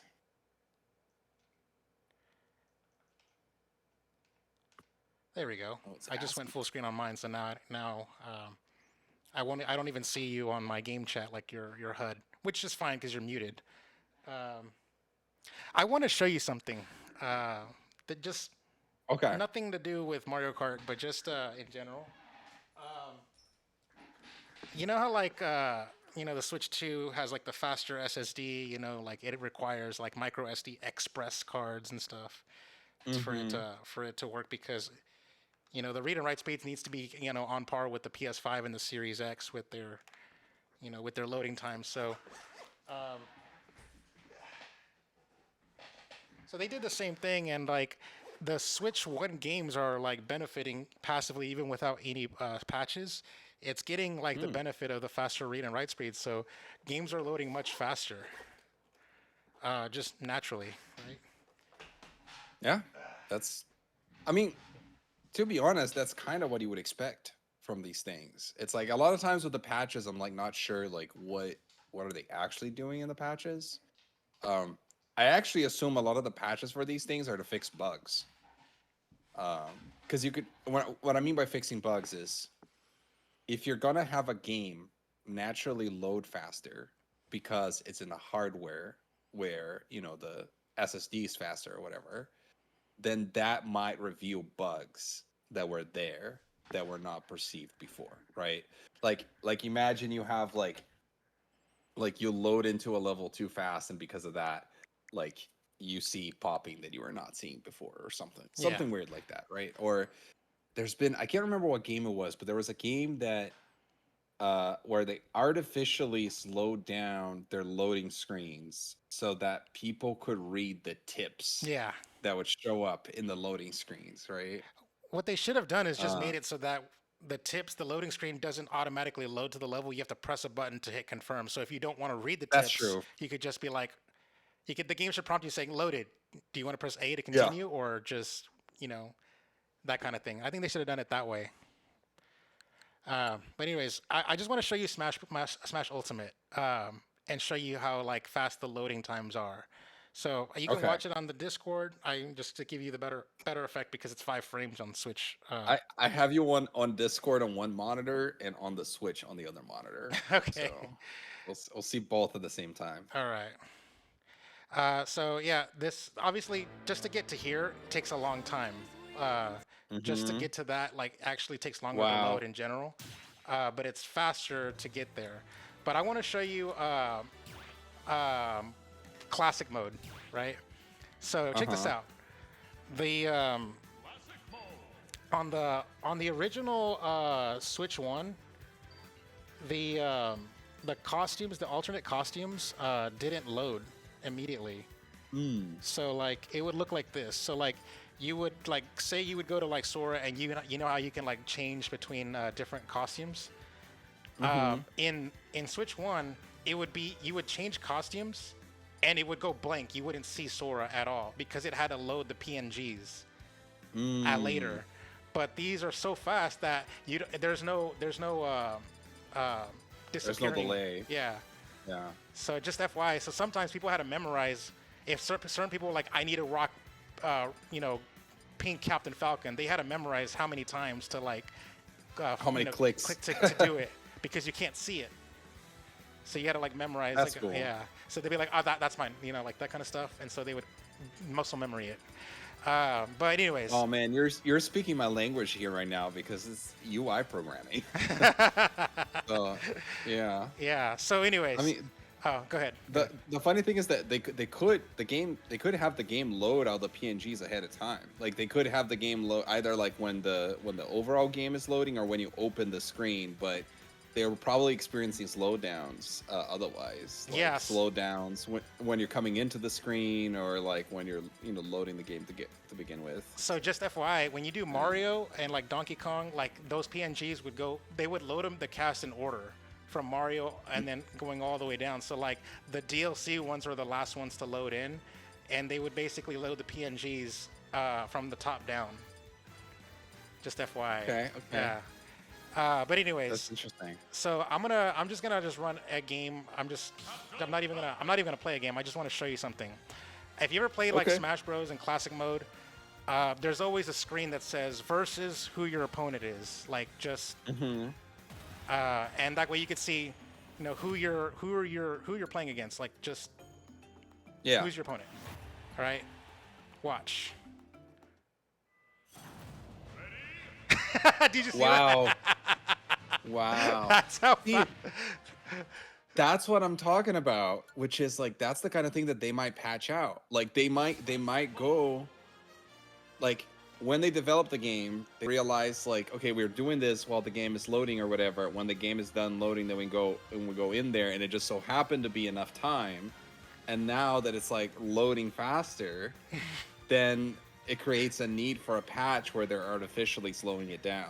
That's so interesting. That whiplash was real because I didn't even get to like Yeah. register that it was Donkey Kong that I was gonna fight. Wow. Yeah. Damn, that's really cool actually. They are probably going to patch that game. God, I don't know. There I must kind of be like so it much though. work like It that. helps me. If Yeah. you want to get into a game faster, that's that's Yeah. what you want. And as a matter of fact, like I said, It's- I think the best solution is to make it so you have to hit A to confirm. Some people might just be Mhm. mashing A and then, or other people might just wait and then hit A whenever they're ready. I just feel like, yeah, like I think that's the ideal solution. But they definitely need to do something because otherwise, it's like you don't even get to process who you're fighting against. It's just go. Like, Yeah, under normal circumstances, that screen would be there for like a good 5, 6, 7 seconds or whatever, and yeah. also, part of the fun of classic mode on Smash Ultimate specifically is like figuring out The the theme. creative ways in which they've themed the levels and like Who your because opponents for are, some yeah. characters, yeah, like for some characters like Mario, right? I think you just fight different like different characters from the Mario universe. Mhm. But then with some of the other characters, especially like the third party characters and stuff, they would do these like really creative things where they're Uh, using particular skins and modifiers in other characters to make them resemble characters they're from in those their characters' universe, games. yeah. Yeah. So like they'll have Incineroar be a stand-in for Zangief. Whenever you're playing as R- Ryu, that kind of Right, stuff. right. So yeah. That was cool. Speaking of Zangief, I just want to throw this out there. I forgot to mention that I'm a 2-time download complete champion, by the way, just FYI. I don't know if I've ever mentioned that on Ready Press Play. I might have mentioned it on the previous stream, actually. I don't remember. I can't remember if I had done that. No, because the last stream I was promoting that I was gonna do download complete. This is my first stream since download complete. Yeah. So So oh wait, so you won? yeah. You finally won your own tournament? Oh my god! I won my second Street Fighter tournament. Fuck you! And also, I haven't put the VODs up on my YouTube channel yet, but I have the full stream, Okay. like the full 2-hour stream on my YouTube channel. But yeah, Nice. do you want me to show you a little bit of a leg head for like a couple of minutes, just real quick? Yeah. Give me 5 minutes of a leg head. All right, I'm gonna just go to my guest account because I'm gonna just delete the save. Because like I don't really care. Like Hmm. there's a nuke button right here, and it says, "Are you sure?" And you have to like hold the button, and it's like shaking and But shaking. you don't even get any text. Nope. Oh wow. I don't. This is I'm how the not game about that. starts. Okay. Oh, and it's in a 4:3 aspect ratio, so that's actually perfect for the stream. If you can see like my on Discord how it looks like. Oh yeah. Yeah, since it's a 4:3, the black negative space above me and below you is perfect. I don't know if you're not getting audio, but I love the soundtrack. By the way, that's one thing I forgot to tell you during my like little impressions is that the soundtrack is a banger. And I'm hearing it again, and it was an earworm, and it was stuck in my head for about a good 2 weeks, even after I beat the game. Um, but yeah, right off rip, it starts off with the text, and then your character just drops from the top. You have to immediately go to the right while dropping down to hit your first collectible secret. So you see how I'm on the top right? I was holding right as I was falling down because you actually fall to the center if you don't hold anything. So Ah. there's you have to like do it off rip for your first secret to get up here and get a collectible. And these collectibles are your palette swap. It changes the palette of the look of the game. Interesting. So like Okay. I can go to the thing and change the palette to this is what I collected, and then it comes with 3 palettes. I just stuck with the normal because I'm vanilla and I'm a basic bitch. But yeah. So yeah, your character is a leghead. He's a lady. He's just full of power. Anything he touches metal just electrifies everything, and that's how the puzzle is based off of. Yeah, it tells you your controls. As you can see, how the TV screen lights up because I'm powering the TV screen. You see? Oh, that's Now, cool. I'm not going to show you. There's a secret in this thing, but I'm not going to show you because I don't want to spoil the ending for you. I'd rather you play the game and everyone out there. But there's a secret in that screen that you're not supposed to know about. But Okay. anyways, that's a checkpoint, and basically you need to traverse, but you can't make that jump, so you just have to sort of like just jump and and then make the leap of faith. Yeah. Mm. And then as you see, you light up. As you light up, you make the platforms, but if you're not touching it, it doesn't create the platform. So you just sort of, and then you gotta make the jump. So again, if I jump, I'm gonna die. So I just gotta make the walkway, and as you can see, I get a poop emoji because it's a dead end. So Huh. yeah, that just means that it just means haha you suck. That's what it means. So yeah, the way to traverse is to like fall down here. Oh wow. That is so. Oh, I don't know how I feel about that. What? It's like the fact that you can't even tell, like, which. All right. The poop emoji is there to tell you that you've made a dead end. I Yeah. understand. Yeah, there's just something about like how the falling is not death, it's a path, but Uh-huh. the game doesn't tell you that in any way. It's just are there places where falling is death? Is falling always a path? I can't think of any time falling is a death in this game. Okay. I don't Alright. think there is. So yeah, Then at least it's consistent and they establish it early on. yeah. Checkpoint. This is death. If I were to walk through it, I die. So I have to jump, and So what- me stepping on Okay, this so platform is powering it. So I have to jump over You it. gotta jump. I see. So the game is sort of teaching you the stuff, and you just sort of have to like walk around, Yeah. and It's very like Mario Brothers design style. So I'm gonna give you another secret again, because this is stuff that people just walk. And when in my first playthrough, I walked past the screen, but over time, you start to learn the design language, and you start to visually see. So by looking at the screen, you should be able to know that there's a secret to exiting. Like most people are gonna just like go through the screen and just go the obvious route and go this way and like leave and continue on. But the thing is, as you see these platforms, if you press down on the Oh, I see. It's in the middle. yeah. So you Ah. just that's a secret collectible to like, yeah. Mm. And then that you got to get 20 of That's these neat. pieces, these puzzle pieces and stuff. But yeah, it gets the game gets more and more like complicated as they introduce like more puzzle mechanics and stuff like that. So as you can see here, the electricity is on the bottom, and you see how there's chains right there. I'm just gonna kill myself just to show you. Just if you power up the chains, the electricity will go through the chains and power up the floor. So so you basically need to not touch the ones with the chains to get to it. But yeah. Interesting. I can see how that can get really complicated in future levels. Yeah. So this is just all basic stuff right here, and so yeah, just by the way, if I don't touch this, it's not powering the motor. So yeah, just there's a lot of things that happens with this. I'm just showing you that you can go that way to the right, but yeah, just saying that this is all part of the secret. What do you call it? The secret path and stuff like that. By the way, there's secret paths over here I'm not showing you. It's part of the end game, part of why I was stuck in a loop, by the way, just FYI. Yeah, I'm deliberately not showing everything, by the way. Okay. But yeah, so this one is interesting. So you need to lower that one on the top, but you can't really quite touch it. Like your character doesn't hit it. So how do you electrify this motor to come down to you? What would you think? You can't reach those chains on the So you right see how I'm either. touching this and I'm powering this floor? Oh, can you power the ceiling? Oh, I see. Go right, and then power the wall. Yeah. There's a lot of puzzles involving like clever. being, clever and trying to like power different things and stuff. And yeah, there's a way up here. I'm not going to show you the secret there because it's part of the game. But as you can see, as you jump, you have to like basically like yeah.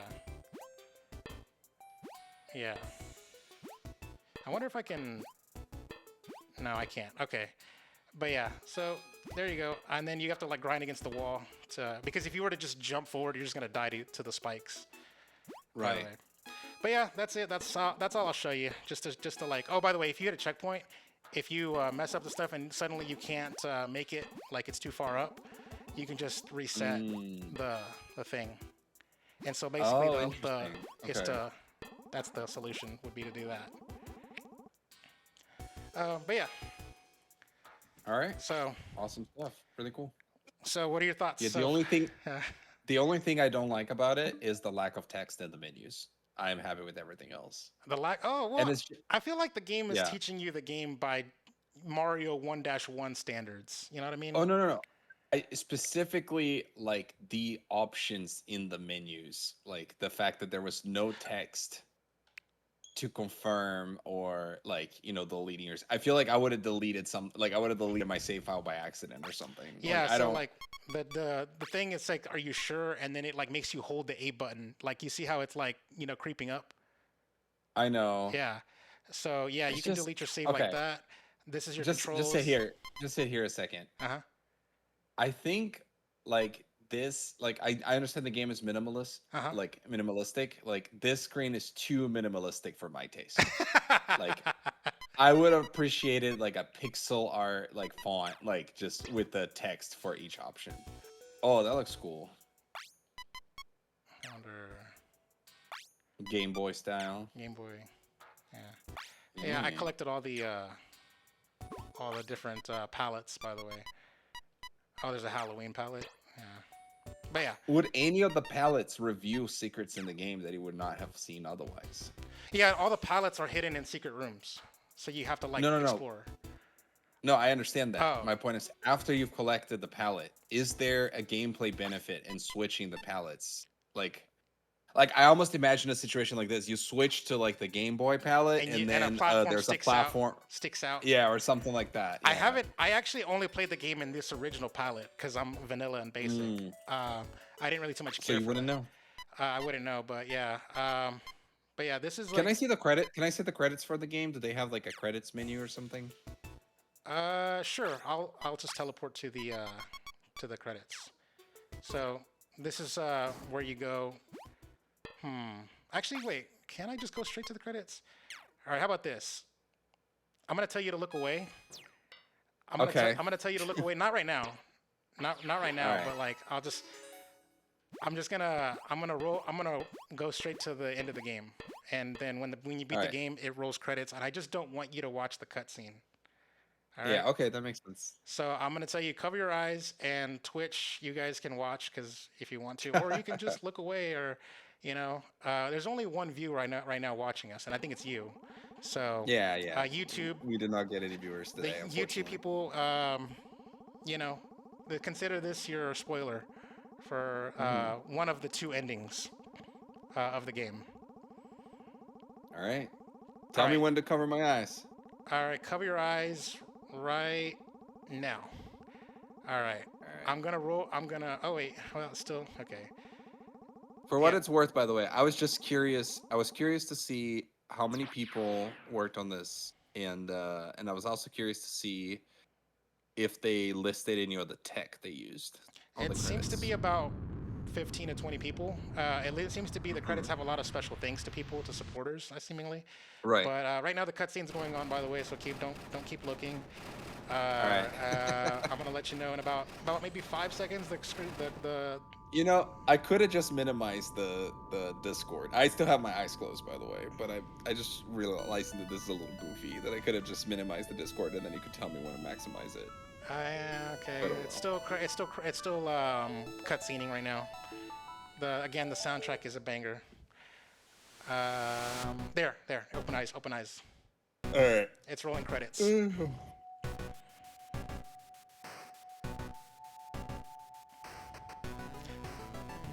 I think it was the one guy that made the game.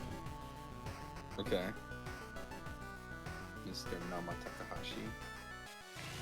And then this is the person that made the banger soundtrack. The music. Okay. They don't even have text in the credits. I mean, they have the names, but it doesn't say their roles. Yeah, I don't know what the A symbol means. Like, is it text? I don't know. Did they program the text? Maybe. The deals, the handshake. Yeah.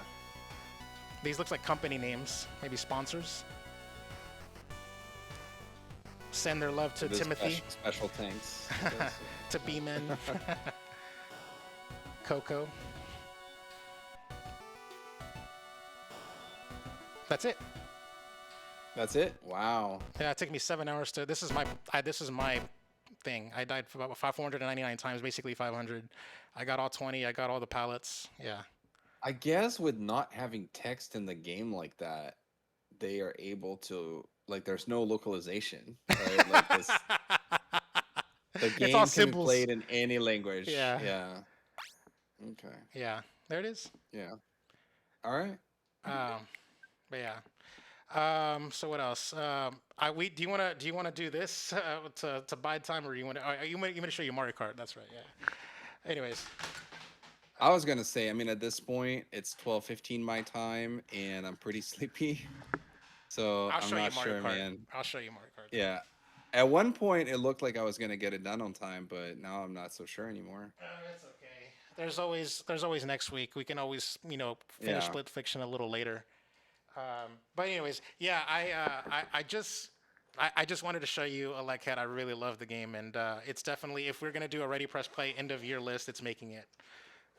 Nice. Yeah. What else to tell you? Yeah, and I was just like, I really wanted to show you the loading screen for Smash, just because it was just so ridiculously funny. But yeah, all right. There we go. I just Louis, inserted the cartridge. did you get the Nintendo Switch Welcome Tour? No, I'm not buying that. I am absolutely not gonna pay $10 for a game that should have been a pack-in title. So, Yeah. anyways, here we go. Mario Kart World. Now the screen that you're gonna see is not the screen that normally comes up when you first boot the game, just because the whole. Remember I told you about the open world aspect. Yeah, it goes off of your last character that you play as, and et cetera, et cetera. So it's again, you're the one that you open with when you first boot the game up. It's it's gonna make it look like, oh my god, this is what Nintendo would look like if they made a PS4 game. Right. Yeah. So what do you think so far? Just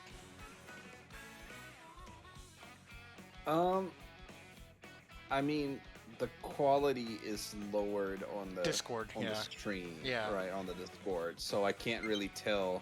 Like to me, I can't really tell that it looks any better than Mario Kart 8. true, true. know. Yeah, I'm looking at my OBS and I'm looking at my actual monitor where the Switch 2 is running on. They look completely like the shades of green are different because the HDR is on one screen and not on the OBS. So you're missing like the color vibrancy. You're missing. I think your Discord streams at 30 frames a second while the game is running at 60. So you're definitely not getting that PlayStation 4 Pro wow factor going on right now. I can tell you that much. But yeah, so as you can see, on the if you look at the not Discord, but you can see that there's a open world like free roam on the bottom right hand corner, that kind of stuff. So like if I hit free roam, I just take over this guy and I'm free roaming. That's awesome. It's very seamless. And then I can just quit free roam, and then it goes back to like resetting it. I guess I'll just do some. So does it go to like a random level every time? Because now it's somewhere else. Right, in the background. I think it's usually based off of where you last played on. But yeah, it is Right. somewhere else right now. But the last person, I let my friend use it for like a minute just for one race, and he used Baby Mario with that motorcycle, so that's what it's defaulting to. But when the game first launches, it's Mario see. with the standard cart. Yeah, also, makes sense. if you ever played Mario Kart 8 Deluxe, there's a secret like combination of buttons you need to press on the controller to hit land mode. And just by reflex, I decided like, does it do support land mode? And I hit the exact same secret combination on the from Mario Kart 8 Deluxe, and now it's land play. You see how wireless play turned into land play? See? So yeah, you just hit hit the secret combination, and boom, it's wireless play being Bluetooth, land play being wired Ethernet. Okay, so you're telling me that it's Nintendo put that feature in the game, even on Mario Kart 8 Deluxe. I did not know about this. Yeah, And they intentionally want it to be obtuse and for people to not know that they can do it. Like, is there no, like, how do you, like, is there no, can you find out how to do that through the game? the Or game is doesn't it like tell you 100%? now. The game does not tell you. Wow. I It's almost like an old school cheat code. had to find out through Google. Because I That's so hosted a interesting. Mario Kart 8 Deluxe LAN party, by the way. So in case you didn't know this, the Switch can do Bluetooth multiplayer, but I think you can only do up to 6 switches, I want to say. Maybe, yeah, I think 6 switches, question mark? No, 4. It was 4. Yeah, I remember. Basically, in a Bluetooth lobby, you can only have up to 8 racers, max. But on LAN, you can do 12 players. So when I was having a LAN party, I was doing 12 people locally, and so you needed to do LAN play, and that's how I found out about the little code and how to do a LAN party. And this is the LAN mode. So with this game having 24 players, you bet your ass I'm gonna one day host a LAN party with 24 motherfuckers racing on this bitch, But yeah, as far as the mode, there's your standard Grand Prix. Knockout Tour is the Fortnite version of where you're racing across the continent. I'll show you here. I'm gonna show you Knockout Tour. I think that's the thing I want to try out the most, actually. So when you're on Knockout Tour, it shows you visually how like the whole map is. So you start off in the bottom left-hand corner, and you're making your way all the way to the top north. And it's non-stop. You're literally racing through the courses and racing to the next race, and it's just one big continuous race, one giant race to get to from the start to the finish. And what they do is like for the first leg of it, there's 24 racers, and when you get to the first milestone, only the top 20 can proceed. So if you're 21 through 24, you bust her out and you're eliminated. You don't get to continue racing. And so that's what happened with my friend. We were playing 2 players. He got like 16th on one of them and didn't make it to the top 12. And so I had to play the rest of the race as a single player by himself, and he was just sitting there watching me play because he busted out. So basically with each leg, it's like the top 20, the top 12, top 8, top 4. So for the last race, it's only 4 people racing. So yeah, um, I'm just gonna do 100cc just to show you. But yeah, it's literally just one big continent spanning race. Um, I don't know if I'm gonna race the whole thing. Should I race the whole thing just to show you, or? Let's go until you die. Oh hell no, I'm gonna. Oh yeah, by the way, in like when this mode, uh, Mario Kart, you start off with a running start. Like you start off driving instead of starting from a standstill. Your characters are just going, and then it hits go, and you take over. In Grand Prix, only the first race you start at a standstill, like this. But only the first race. But in Knockout Tour and all the other modes, you're getting a running start, like this. I'm not controlling the. I'm not controlling him. So after he says go, then I control. Interesting. So yeah. So that's an interesting thing I've never done. I mean, like, I'm So pretty sure. who are you being paired up against? Like, do you think there's any like? Oh, I'm not online. I'm playing skill-based, against like... CPU right now. Oh, okay, all right. Yeah, I did not do online. I was just showing you like the game itself. Yeah. So that's why like you would expect to win, basically. Yeah. I'm not gonna play online with like real people right now. I was gonna play online with you. Yeah. I'm gonna tell you that supposedly I have a minute left. Oh, nice. So Then I can maybe just we quit do out. something. Yeah, wait until I tell you that I'm in the game though, because this thing has been all over the place. And I will also tell you that for the sake of audio, I'm going to be playing it on handheld mode, I think. Oh. Okay. yeah. Oh, okay. Because otherwise I would need. I mean, otherwise I just need to go find some earbuds to and do the double headset thing. That's what we normally do every day when we play to Split Fiction. Yeah, I know. It's just uncomfortable. If it ends up being obnoxious, we can go do that. No, that's all right. It's your call. But I will say I'm looking at my OBS feed, and the game looks very like saturated. I don't know how to explain it, but it's like the colors are too light. Like Yoshi looks lime green, whereas on the actual monitor he doesn't look as limey. He looks more darker. You know, the shades are off on OBS. So just FYI to all the viewers, just know that this HDR settings is not really playing nice with my game capture. Is what I would say. Also, just another side note, by the way, I don't know if you see this, but like, do you see my sound horn like trailing behind me? Yeah. In older Mario Kart games, you had to hold like the trigger button to drag items behind you, but in this game, it does it for you. So banana peels and red shells, green shells, they're automatically being dragged behind you for you. So, just FYI. Which, by the way, that was something that I would never do in previous Mario Kart games. Was like hold the item like that. Yeah, because it's a defensive play, so people would just like, I don't know, if you hold the left trigger for so long, maybe your finger might cramp or whatever. I think it's just a little quality of life thing. I don't know if it's like my friend said that it's like such a noob thing to do. It's like whatever. It's like people are being babies, and I don't know, man. It's just kind of like, for me, it's a nice to do. That's how I see it. So where are you with the? I'm trying to. I'm in the game. I'm looking for you on my friends list here, so I can like invite you or something. Nice. Oh, by the way, in this game you can also in Mario Kart 8 Deluxe and all, it was 10 coins max, but in this game it's 20 coins max.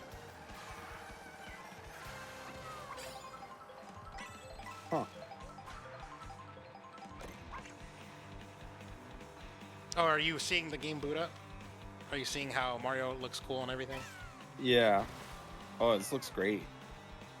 Yeah, I've already booted it up. I went into the online mode, then I selected the option friends, and then I created a room.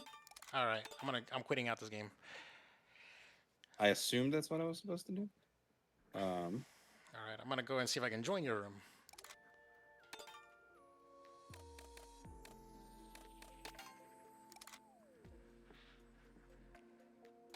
friends. Oh, search by room ID. Oh, I see you. Yeah. I didn't even have to search by Nice. room ID. I can just join you.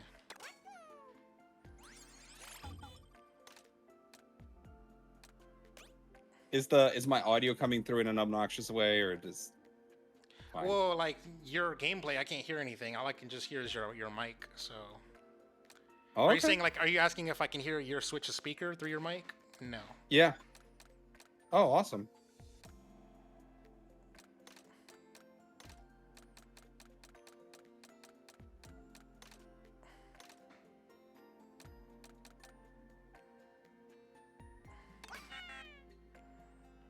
I do like how in this game there's just one cart.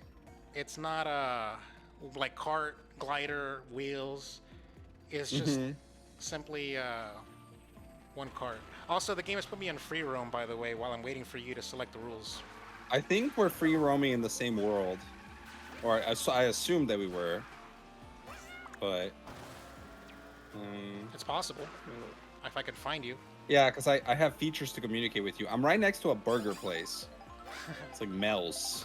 Well, this just know that this world is like a huge continent. I can literally be driving away from you and not know. Yeah. All right. Let's start a game. I wonder if it's gonna. Did you populate it with CPUs in there, as far as the rules go, or is it just gonna be a 1v1 like race? I did not see any option to populate it with the CPUs. So I don't know. Like settings. Okay. Oh, I see. CPU set Alright. easy How or do easy about- or normal CPU, one of the two. How about we do a versus race? 150. Normal items, difficulty, easy, normal, hard, or no comm. You want to do normal? Normal or easy, one of the two. So easy computer is just like they're just there as window dressing. Normal is like they can, Yeah. they might, we might interact with them a lot more. All right, so I'm gonna do 3 races. Okay. 10-second intermission. Okay. Easy computers, 150cc. Okay. It's gonna be versus races. Okay, I see it. So I see it. It just popped up on my screen. yep. Cool. Oh, we get to. Oh, interesting. I'm voting for Shy Guy Bazaar. Sure, let's do it. Nice. It does the little roulette wheel thingy. Oh man, that takes me back. Wasn't there like an old Mario Kart where it did Mario that? Kart 8 Deluxe did it. Oh, okay. Yeah. See, is it only on online mode? Yeah. Yeah, I never play online anymore. By the way, I just wanted to point out that I'm wearing my Mario Kart T-shirt. This Oh, is that's my- perfect. Anyways.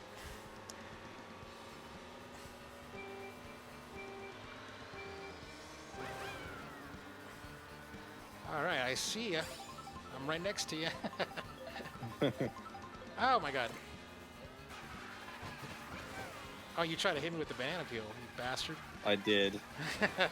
Did I succeed? I think I Ah. succeeded. I ended up accidentally hit a CPU with the green turtle shell.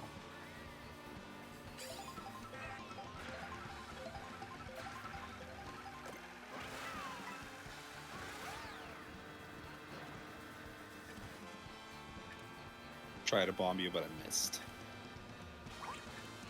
Ah, bitch! You got me. I aimed that one.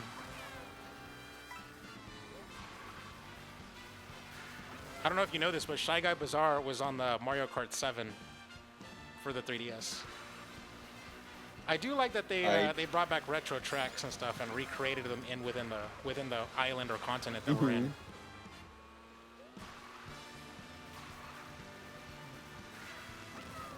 Oh, I just used an item that I don't remember if it was an 8. Is like a feather.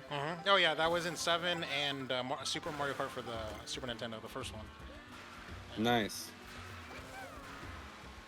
I haven't quite figured out what the utility is for those because I don't know the shortcuts yet, so I'm pretty sure it's a shortcut-based thing. Makes sense. Instead of the fire flower, they And brought in an ice flower. I really could use. Oh, I was gonna say I really could use a red shell here, and I may have gotten it. Oh, you bastard.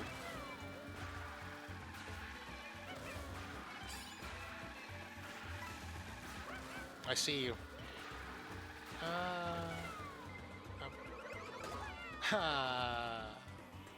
It hit me. Oh, did you avoid it? I got hit. But I was so far ahead of you Oh. that it didn't I matter. know, it didn't even matter. See, the thing is, as soon as I sent it, I got hit by one too. So it could have protected you from one if you did. Yeah, it was like karma. Did I try to hit you? Did I hit you? I tried to hit you. No, you didn't hit me. Nice try, though. Oh, I'm glad we're able to still play this tonight, but Yeah. I will just do these 3 races and And then call it a night? and then bounce because I'm getting pretty sleepy here. Yeah. Okay, that's fair. But yeah, like this is just a good for I guess first impression. Oh wait, 10 seconds to the next race. Okay, free roaming for all of 10 seconds. Yeah, Okay. I could pick like multiple minutes, but just because of how late it is, I was like, yeah, let's just do All right. 10 seconds. Which one do you want to do? Airship Fortress from the DS, Wario Stadium from I think the GameCube. I want to say, or Whistle Top Summit, which is I think a new for the. You know, I miss when they had the icons that show you which games they They're were from, from. yeah. You know, I'm gonna let's go with Whistletop Summit to do a new. Oh, I picked Airship I don't know. Fortress. All right, that's fine. I like retro Just let courses. the game decide. Okay, there you go. I think it got you. Yeah. Nice. By the way, just FYI, like for me, I feel like the controls are a little too slippery. Like I think whenever I'm doing drifting, I'm sliding too much. Like it's like a little icy for me. I'm not feeling the physics on this one since I have 11 years of Mario Kart 8 Deluxe muscle memory in me.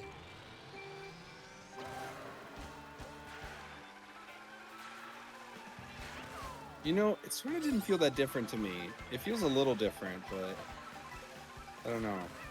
I think it's not enough for me to feel any particular way about it. Ooh, I'm doing the rails for the first thing. time. Yeah.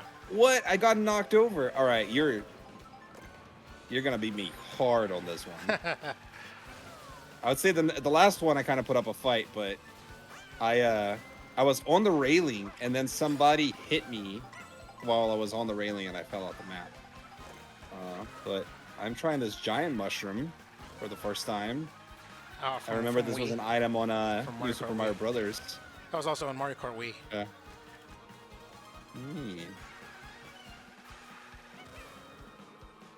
All right, let's see. I assume you're isolated in first place. I just I made am. my way back to third. Second. All right, let's see. Let's see if there's still time here for me to reach you, but probably not.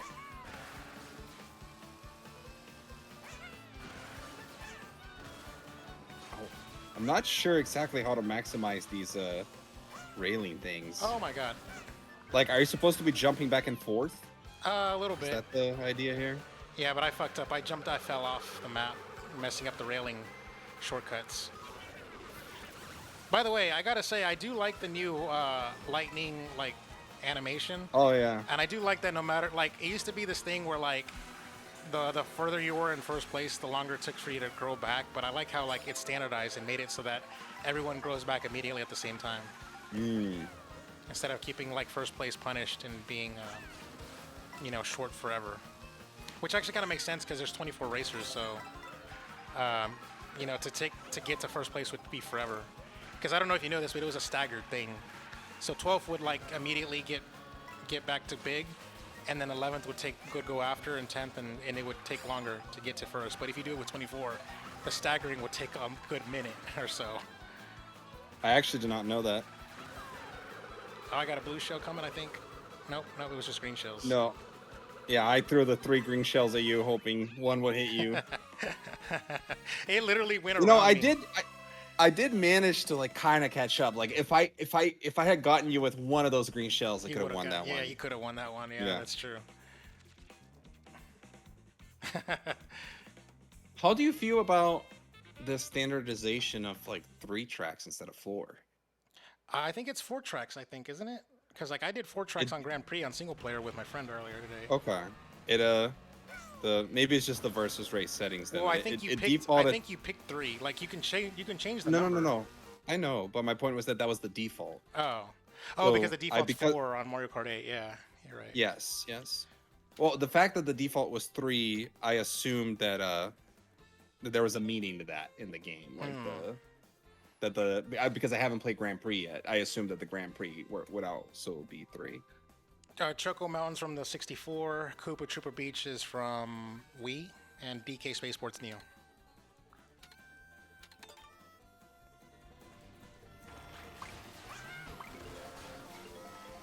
I like how I'm picking retro courses and you're picking new. Yeah. I like seeing the new courses. I like seeing how they recreate the old tracks. Yeah. Mhm. Oh, we're going in. We're getting a running start. Oh, we're on our way to Choco Mountain. By the way, just FYI. Oh, okay. As you can see, how like the map is a linear line on the. I don't know if you can see your HUD or not. Yeah, I can. It's yeah, we're on our way to Choco Mountain. See, I guess this is the thing that I was wondering is that it's like, is it 3 tracks because with the Races ways in between that makes it more, you know? I don't know. I do think that like one of the laps is gonna be on Choco Mountain because you see how there's 4. I'm guessing Yeah. 3 of them are just getting there, and the fourth one is like one lap in there. Oh, I got a hamburger. Oh yeah. What does that do? Nothing. It's just like a mushroom. I got like an outfit or something. Oh yeah. Yeah, that golden thingy is just an outfit. Oh my god. That is crazy. I took a tornado. Yeah, I did too. Not on purpose though. Yeah, I was trying to avoid it, and it's seemingly part of the map. That was cool. Yeah, I don't know if that actually ultimately helped me or hindered me. But I kind of felt hindered.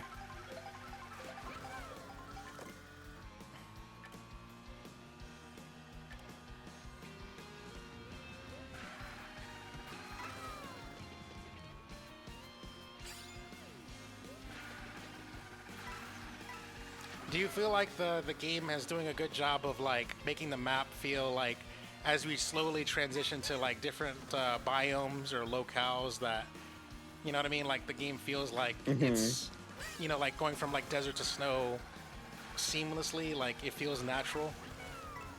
Yes. It does to me. Yeah. Like, It's I feel kind of like there's, interesting, logic. like Yeah. to me it just sort of feels like I'm playing a track anyway. Yeah. Like it doesn't necessarily feel that different.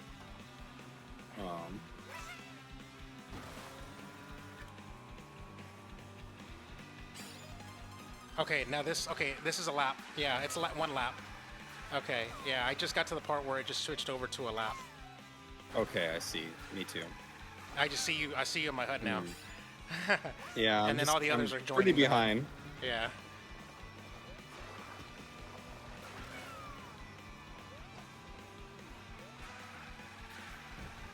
So yeah, this part right here that I'm this turn that you're about to hit, I remember this from 64. And also Choco Mountain was also recreated on Mario Kart 8 Deluxe, but the graphics are completely different, but the layout is the same.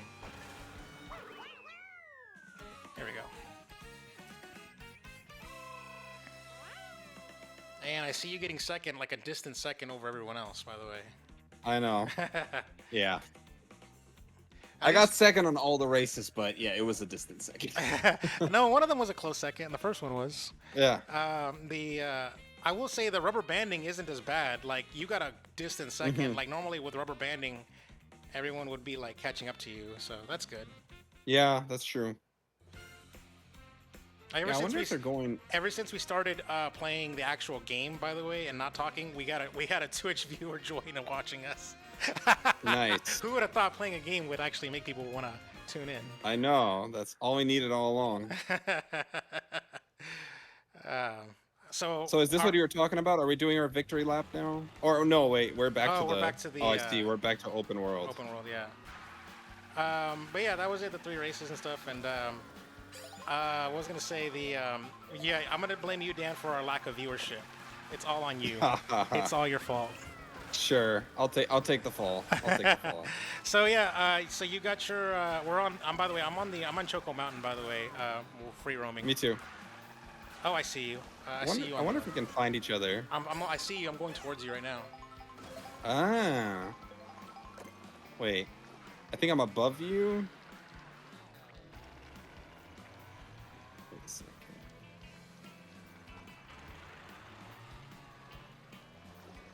I'm at the turn. All right, I'm gonna stay right here at the turn. We're like. So wait, are you technically ahead of me or behind me? I don't know. Like I can see you on the mini map. Can we look at like a bigger map? Let me see. No. I wish I could pull up like a bigger map to see you. But all right, I'm just gonna stay there. I'm gonna keep racing. Just race around the lap. I'm at the big turn. Yeah. Anyways, so yeah, what was I saying? I forgot. You were blaming me for everything. Oh yeah, I was blaming you for our lack of viewership and stuff like that, and it's all cool, man. I mean, I actually had a good time streaming with you. I got to talk and we get to, tell our stories and stuff like that. By the way, I see you so close to me right now. Like, oh yeah, you're at the bottom of the turn. You're coming to me. Yeah, I see you. Yeah, there you are. Hello. You see me? Yes. Hey, Lewis, I got something for you.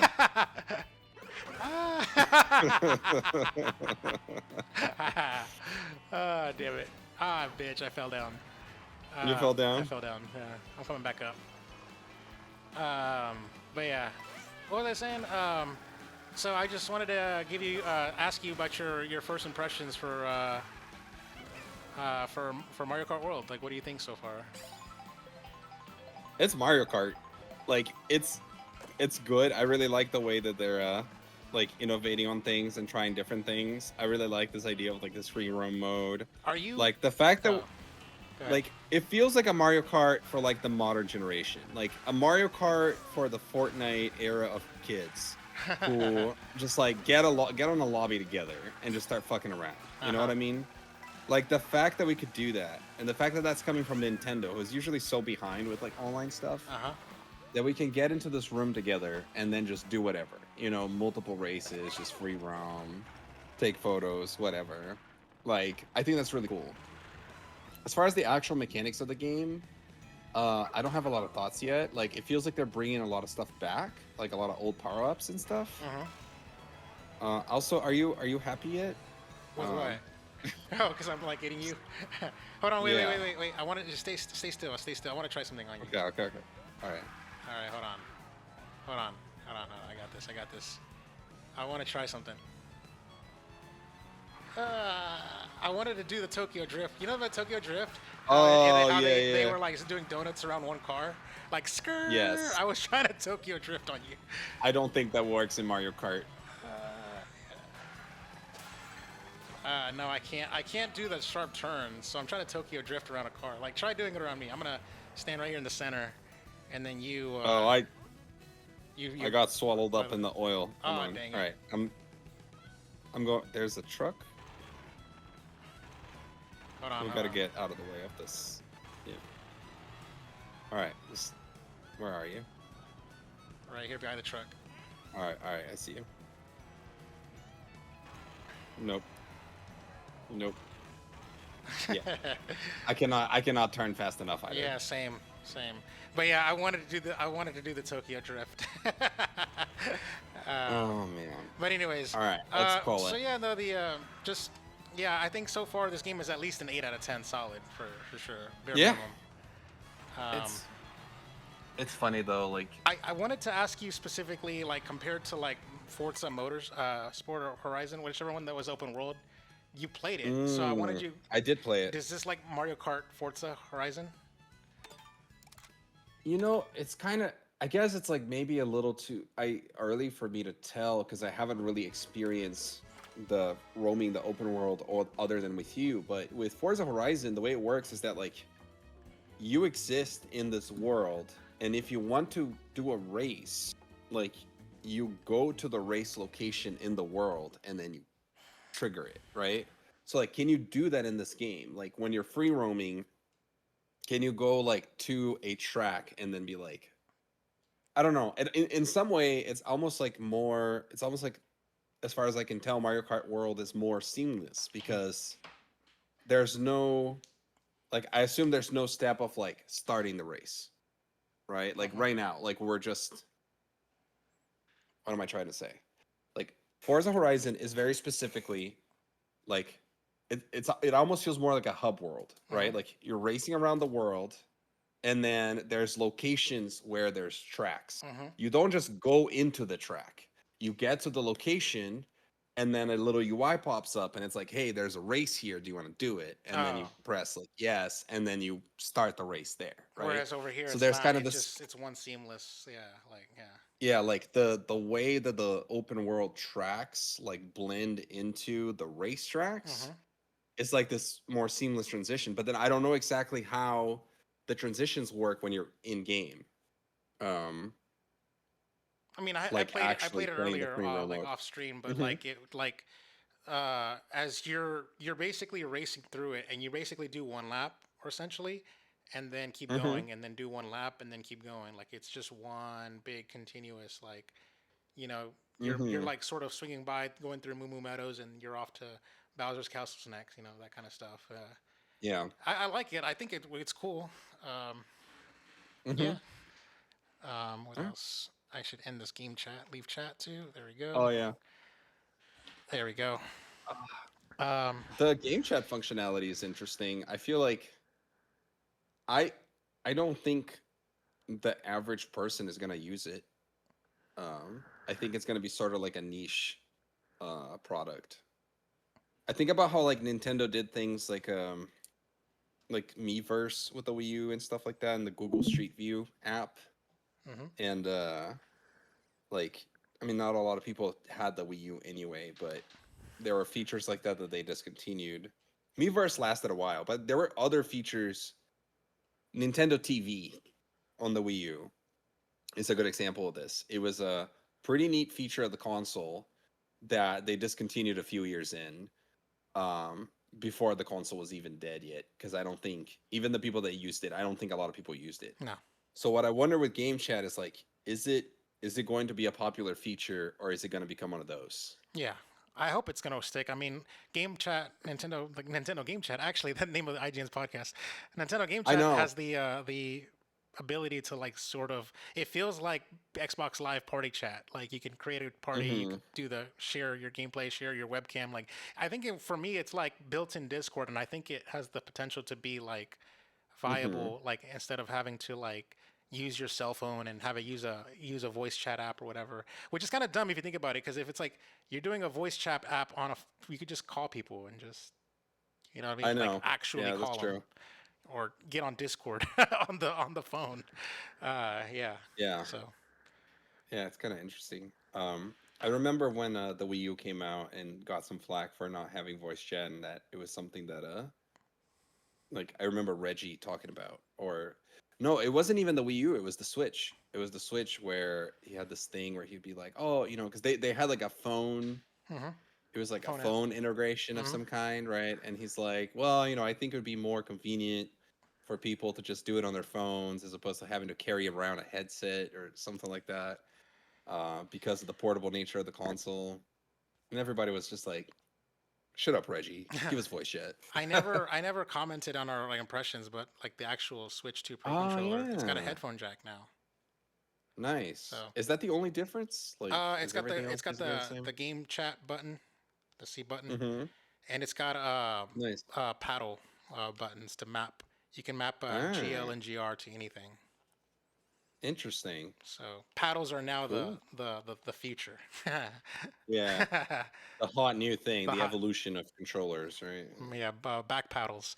So yeah, it's got those. I don't really use back paddles. I have back paddles on like the Steam Deck. I've never mapped anything to them, so they're just buttons that do nothing.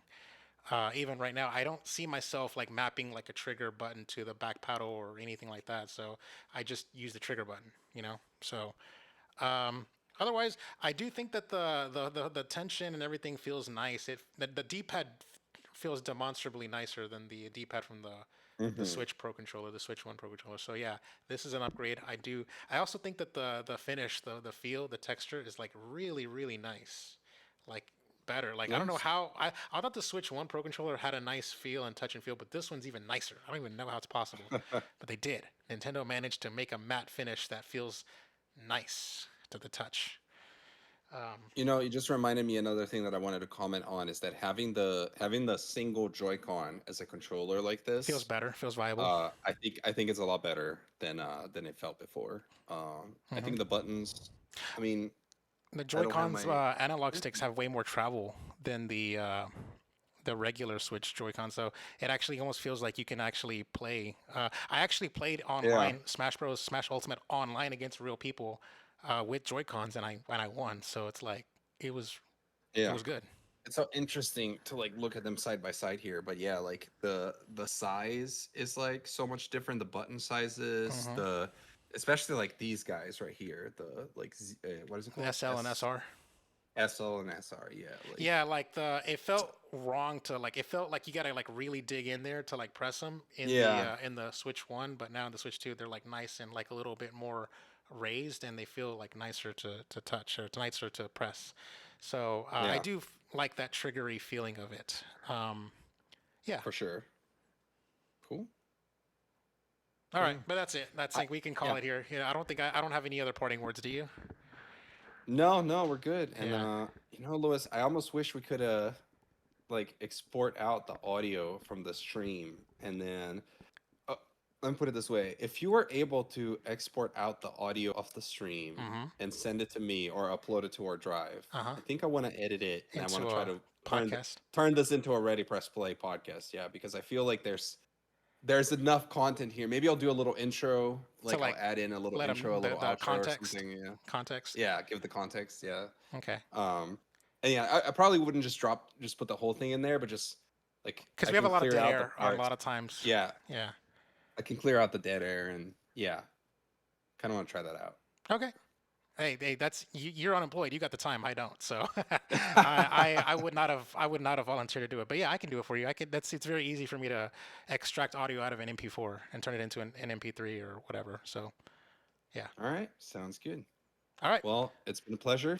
Let's Signing out. call the stream. All right. See Good you night, everybody. guys. We'll see you guys next time. I think next Wednesday or next Thursday, one of those nights, we will be back. We will be doing either another round of Mario Kart, a proper round of Mario Kart playthrough, or we will go back to Split Fiction. So Dan and I will talk off camera about what we're gonna do next. But come back next week for more Ready Press Play. See you guys.